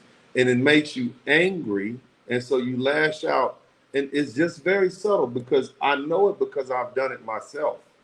I know it because it's in me myself. Y'all see me, when some get touchy to me, I start cussing like a motherfucker. You see what I'm saying? That's the psychology that I'm dealing with. It takes one to know one. I know my animals. You see what I'm saying? I know who's an animal like me. I know other wolves when I see them. You understand what I'm saying? Which is why many of you all gravitate to me. So I'm telling you, brothers, it's still there. Don't hide it. You're 37 now, Joe. It's going to be there when you're 47. I'm 37 too. Yeah, it's going to be there when you're 47, 57. I know a dude right now, he make $1 million a month. He was the original passport bro. He's 60 right now. Beautiful wife, beautiful home, making more money now than he ever did, and it's still there. So let's deal with that. Because see, we're talking about what this young boy is dealing with, but we've all been that young boy. It's manifested in some of our mothers punch us in the chest. We wasn't allowed to cry, even though they was doing shit to torment us. We saw her fucking this dude and that dude and this dude and that dude coming in and out the house. We lost respect for her. You see what I'm saying? And then she don't understand why we distant. Yeah, I love my mama. Oh yeah, she did the best she could. No, the fuck she didn't, Joe. She did not fucking do the best she could. And you don't have to continue saying that to try to soften the blow. You see what I'm saying? And I'm not just talking to you, brother. I'm talking to me. I'm talking to Devin Brooks. And I'm talking to every other black man in America who had a shitty mom. You understand what I'm saying? So, or a shitty upbringing. It could have been a grandmother, auntie, whoever. We're going to come back with my man, Mr. Dean, Men of Dean. I appreciate you guys. Y'all make sure y'all hit the thumbs up button. Hit the number 1 button. We'll be right back. Under the blood, me say me under the blood. Jesus cover me under the blood. Under the blood, me say me under the blood. Jesus, you been cover me under the blood. In the morning when me wake up, and the blood that Jesus me take up. And when me feel like me, I go break up. Put the blood on me face just like a makeup. In the morning when me wake up, and the blood that Jesus me take up. And when me feel like me heart break up, put the blood on me face just like a makeup. Under the blood, under the blood, Jesus cover me. Jesus, you be cover me. Under the blood, me say me. Under the blood, me say me under the blood. Jesus cover me under the blood. Under the blood, me say me under the blood. Jesus, you been cover me under the blood. In the morning. Welcome back to the broadcast, brothers. Menadine, you've been patiently waiting. I appreciate you, brother. We're going to go a little bit over tonight, if that's okay. I usually try to keep it at 2 hours, but I think this is an important conversation.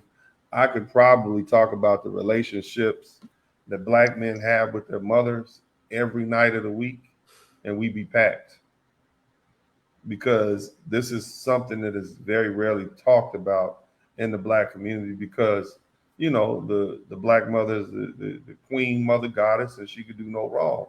And so it's only now, over the past 5 years, that black men have been feeling comfortable enough to even speak on the situations that they endured as children. But Men of Dean, welcome to the broadcast, brother. What would you like to add? And by the way, if I cut out, I'll be right back. Go ahead, brother. Please add on. Yeah, greetings, Dennis. Gentlemen, what's going Yes, on? sir. So listen, I'm going to say something that's not going to sound right, but this is what I have been seeing. Okay, many of these women simply do not love their children. Yeah. That's it. They don't love their children. You know, these children are not brought here because these women want to have children. They're come here as a consequence of sex, and they represent more of a burden or a means to an end than wanting to manifest a child because they love and want to have children. Okay, I was 14 years old and I wanted to have 6 kids, and I would write down names whenever I met somebody who had a great name, thinking about these children that I have. I wanted them to come into the world. Many of the children that are coming into the world aren't here because their mothers want them. They're here because they had a moment of lust. They're trying to trap a man. They're trying to get some money from the government. And that's why children manifest in the world through these women. And as a result, these children face the resentment of being alive from their mothers. And these are self-hating people who then outsource, or they deflect their self-hatred onto these children. And so when you see what that boy is doing, if you look at that place, how filthy the place is, okay, that apartment is a manifestation of this woman's inner world. If you go into anybody's house and you look at how they have their place, that is a manifestation of what's happening inside of them. And the fact that he lives in this ghetto, I mean, it can be small, no problem, but the way it's kept like a garbage can is a manifestation of how she feels about herself. She hates herself, and then she reflects that hatred onto that boy, and then she looks at him, and that becomes her mirror. And that's what that entire dynamic is. It's her self-hatred coming right back at her. And he hates himself. And he doesn't know why. It's because he's full of hatred. The hatred that she has for herself. Menadine, did you see how she was egging him on? And it was almost like, yeah, come on, beat me up, fight me. Because she hates herself. She wants to be abused. But then, hold on. But then when she really got irate when he pushed past her. Notice because that. she couldn't use him anymore. She couldn't use him. She couldn't. Yeah, because she wants to be abused. I've been in the situation where you have a woman telling you, do something to me, because she has no self-worth and she wants to be abused. But there's something in there that I want to just specifically point out. Even the tone in her voice changed. Yeah. When he pushed past her. Just notice that. That's when she really, at first, she wasn't asking, she was telling him. At first, she was almost like she was having fun. Yeah, beat me up, motherfucker. Beat me up. Like, I know you ain't going to do nothing to me. But then when he really pushed past her, that's when the crisis occurred. So what does that say about her? What is it that she really wants? In my opinion, is she really wants to maintain control, and she really wants to maintain that fear she had over him. But now he's like, I'm not going to play your game anymore. I can push past you. It's like when your girl is arguing with you and you like, I'm going to take a walk. That's when they really get mad. They want to jump in front of the goddamn door and shit, stop you from leaving the house and steal your keys, hide your keys, hide your cell phone. It's interesting, that dynamic. I wish we had some psychologists in here to explain that to us. But anyway, she gets her validation from his hatred. And when he says, you know what, I'm not going to do this anymore, she's left to look at herself. She's got nothing else to do. She doesn't want to deal with herself. She wants to deal with him, because the more she can egg him on is the more control she has over him. Yeah. Joe, Devin, you said a lot. You've been quiet for a minute, man. What else would you like to add to this conversation? If that young man who's about 13 or 14, if he's listening to you, what would you say to him right now? Joe, let's start with you. If I could talk to that brother, I would tell him that it's an immoral imperative that he controls himself. Mm-hmm. And, you know, it's kind of weird. It's a little contradiction, because sometimes in life, we got to walk our path. And if you don't start making decisions, life will make it for you. But if he does not learn how to control himself, he's going to find himself in some shit that he can't get out of. In my language. And I have that for all men. I know sometimes we feel extra masculine and we want to run off at the mouth, but one day you're going to come across somebody that does not care what you've been through in life, because they got their own issues. There you go. Go ahead. Give it to him. Go ahead. And it's going to be a bad day for you. I had to learn.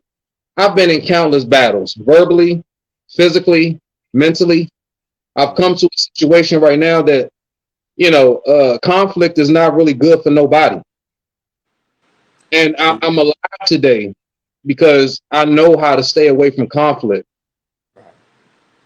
One thing that Kevin Samuels used to say that I remember him saying, the world doesn't owe you understanding. And that's basically what you just said, Joe. You said, nobody cares what you went through.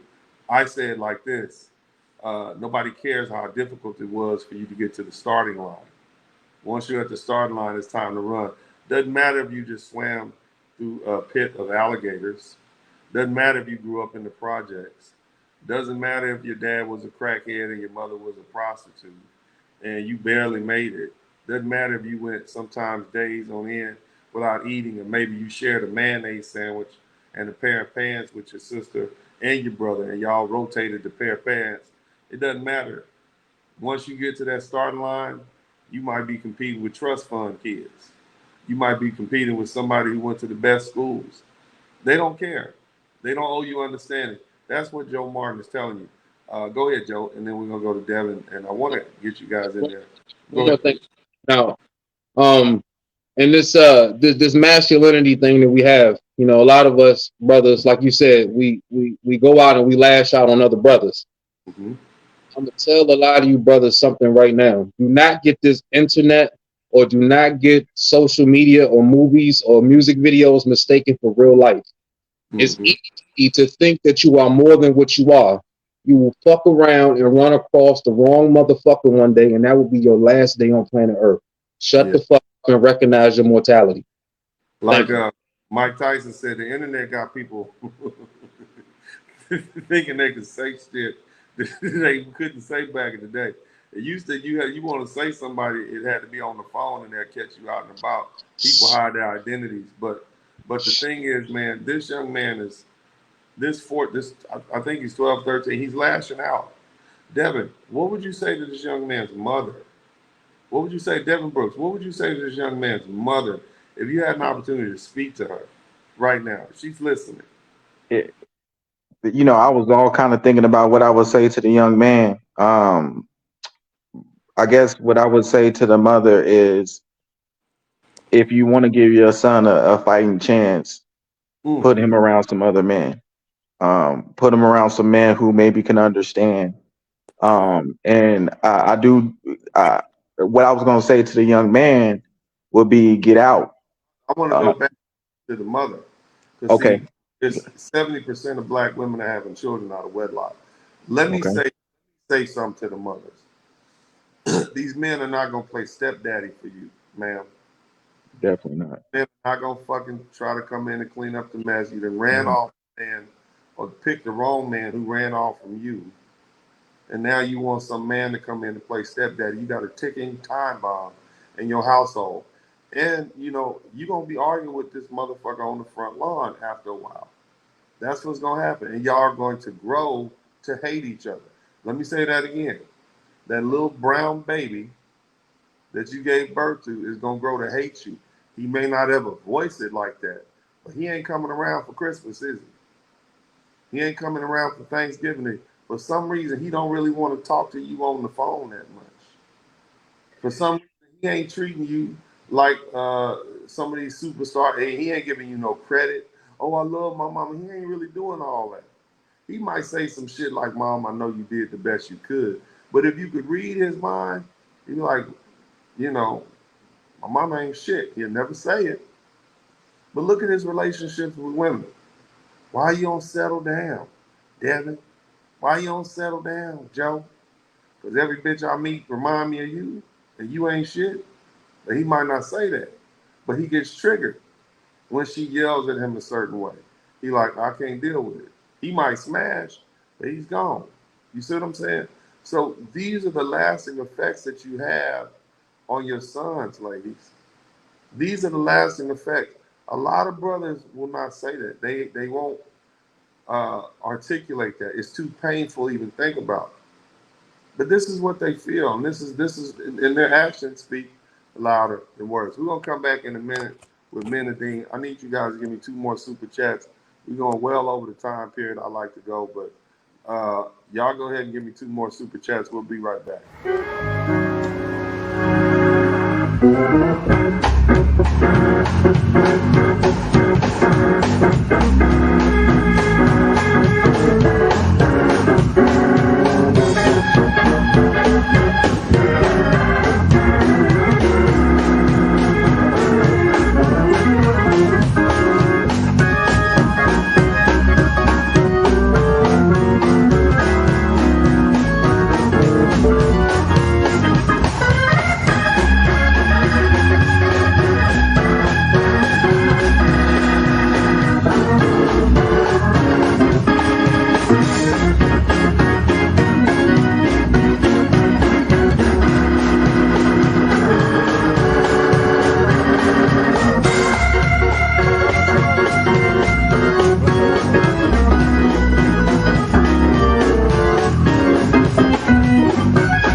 Welcome back to the broadcast. We got another guest in here. Brother, please pronounce your name. I've been butchering it. Is it Cuts? Katsu, go ahead and try help me out with that. So it's Katsuro. Okay. It's actually a Japanese name. I'm a linguist. I speak about 15, 20 languages, and wow. I honestly I got my name from my sensei. She gave me the name Katsuro. Katsuro means conquering son. Okay. Tell us your story, brother. You got everybody got a story tonight. What's your story? Well, I guess growing up, my mom always told me that my dad kind of walked out or whatever. I found out a lot more information than I guess I had ever really, considered to ever find out. I found out, I guess, the reasons why he left and I guess the things that happened previously up to the situation. So I think when I found that out, I guess I was really emotionally disturbed about it. So I try my best to like hide things in sports and like a lot of I guess academics. So I guess I kept doing that a lot, but I never really found that place, you know. I went to school, but I kept dropping out. I don't know why, but in the end, I ended up going to becoming a merchant marine. But all in all, it's just it was a really tough situation to be in. So I remember being that kid who was yelling and screaming, fussing, and yelling, all that stuff like that kid in the video clip that you showed. Right. So I know that feeling, that pain, and that anger, you know. And then like seeing it also from another kid just makes you. It just reminds you what was, you know. Yeah, it's triggered a lot of people. I mean, that's why we're here at 12 o'clock at night. It's triggered a lot of people. Menadine, brother, there's a lot of fathers out there who just have forsaken their kids because it's just too hard to deal with that rotten ass broad that they got pregnant. And, you know, they like, I just can't deal with the bitch. The bitch, she called the police on me. She put me on child support. She talked bad about me. She does everything she can to push me away. So guess what the brothers say? They say, fuck that bitch and that baby. That's what they say. They say, fuck them kids. That's what they say. I really can't be mad at them, but here's the problem. We grow up. Those same boys, Joe Martin, Devin Brooks, Brother Kasura, I butchered that. I'm going to call you Cat. Cat. We grow up. You see what I'm saying? And there's a deficit in all of us. Talk to the fathers, the would-be fathers who gave up because it was too hard. See, I know the deficit. That's why I done spent thousands of dollars fighting for my third son. You see what I'm saying? I know, but they might not hear it from me. You see, they might not hear what I'm saying because I know what that boy is going to have to deal with. He going to look at the fact that he got two older brothers. I'm telling y'all my own personal story. He going to look at the fact that he got two older brothers who go to college. They were loved by their father. They physically fit. They look great. The whole world sees them. They see how brilliant they are. And he going to look at himself and say, damn, my daddy just abandoned me. And then on top of that, he's going to have to deal with a single mother. And they all the same. So talk to those fathers. Talk to them about the decision that they need to make and what's going to happen if they don't make the right decision, whatever that is. Go ahead, Benedict, please. You got to unmute yourself, brother. Please unmute yourself. Yeah, so, you know, the reason why I was a bit emotional is because I'm dealing with that same situation now with my children and my sons, okay? Mm-hmm. But, you know, I had the choice, and I fought for my kids, and I got custody of my kids, okay? I got custody of 3 of them, but I fought like a beast because I know what the world looks like for them, all 3 of them, boys and girls, without me as a father, because I know what I do. You know, no one can get to my kids unless they're going through me. Ain't nobody going through me. You know, there's nothing that can protect the child on this planet like a father. There's nothing that can compare to the protection of a father. There's no coach, there's no uncle, there's no surrogate, nothing. There's fathers, and then there's nothing else. I'm a grown man, and you know, my father, his body passed away 2.5 years ago. But call that man, grown man, been through divorce and kids and all that. I could call him. The only place out of 8 billion people on this planet, I would call him, and he would always have a solution for me. And he always cared. There's never one time in my life that he wasn't there. You can't replace that. And to take that out of a child's life is to gut that human being. And so the fathers, don't walk away from your children. I know it's a tricky choice, and so sometimes you got to choose your life, but figure out a way as much as you can to be involved in your child's life, because you're the difference. You are the difference. We men are the difference between death and life for these kids. That's the reality. Men, we make the difference. We create the world. We've got the world that God created, and then on top of that, we've got the world that man has created. We are the difference between life and death. So whatever you got to do, protect yourself, but don't step out of the life of your kids because you chose a crazy woman to be their mother, because you chose that as well.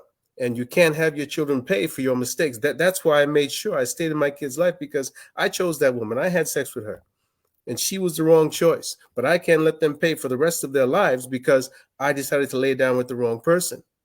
That's not their fault. Oh, you're on mute, Dennis. I want to share something with you guys, and a lot of you brothers are going to feel a certain kind of way when you see this, but that's okay. Okay, I want you to. Some of you guys in there heard this already. Listen to this. Just hear it. You, Father. No one on this earth will love you and care for you and have a burn in his heart for you more than your father.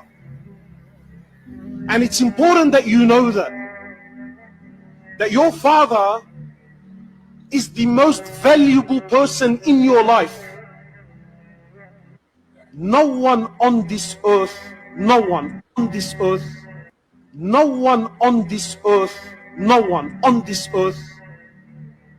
will love you and care for you more than your father. No one.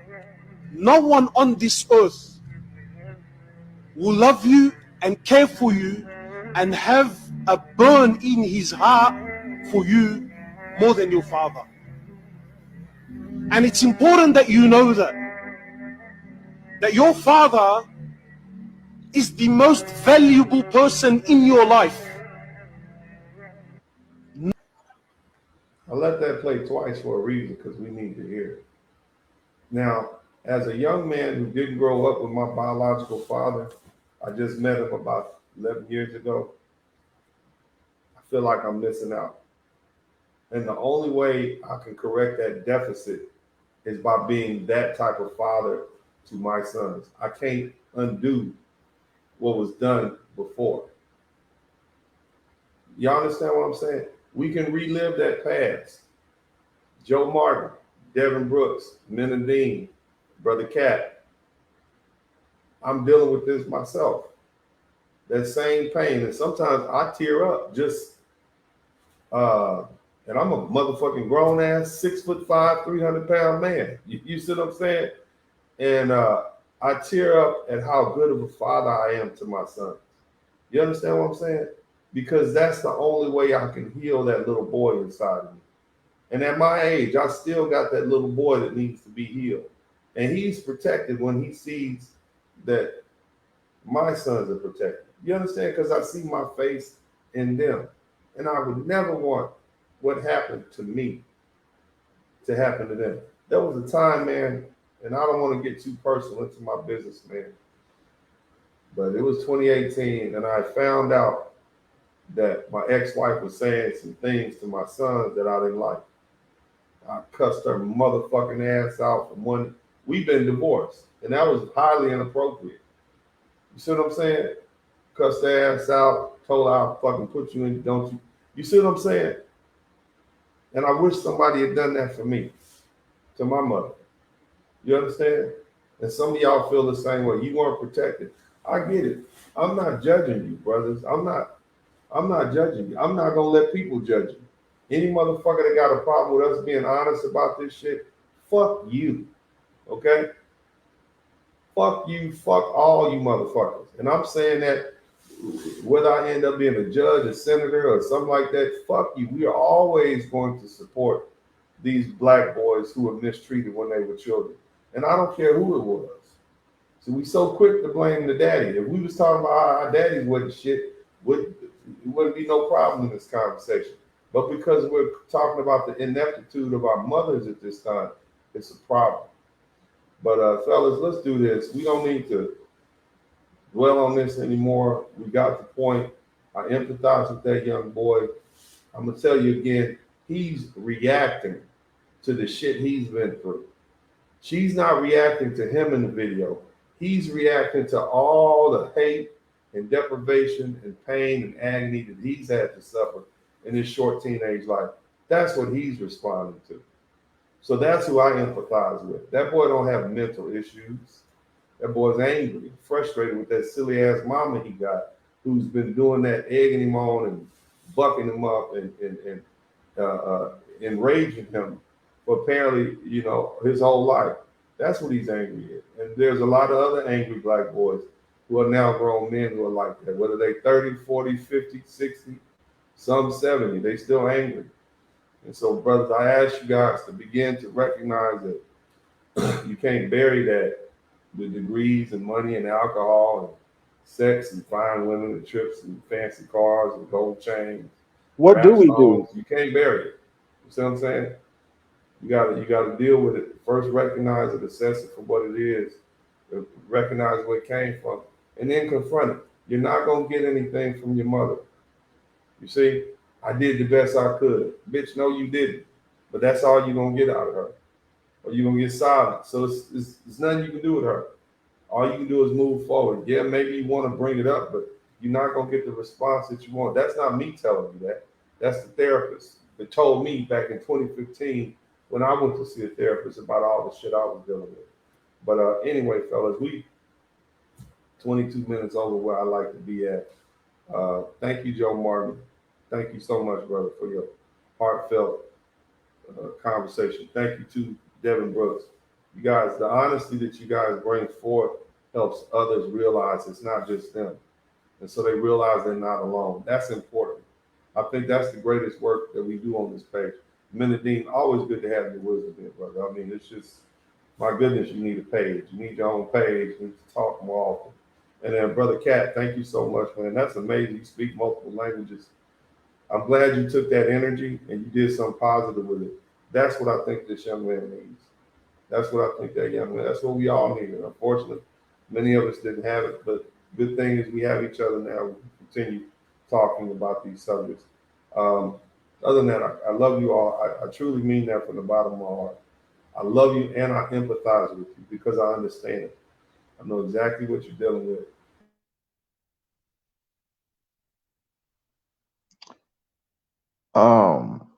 As Uncle D froze up on everybody, man. I don't know if y'all can hear me or not. We can hear you? All right. Yeah, I hear you. I'm gonna take a lead on this, man. Hey, appreciate you guys giving me a moment into this. Peace and love and blessings to you all, anybody who's seeing this. Please, get that out of you, talk, do whatever you need to do. I'm gonna be heading out myself. I appreciate you, brothers. Uncle D, as always, man. Much love. All right, Devin. Take care, man. See y'all on the flip side. All right.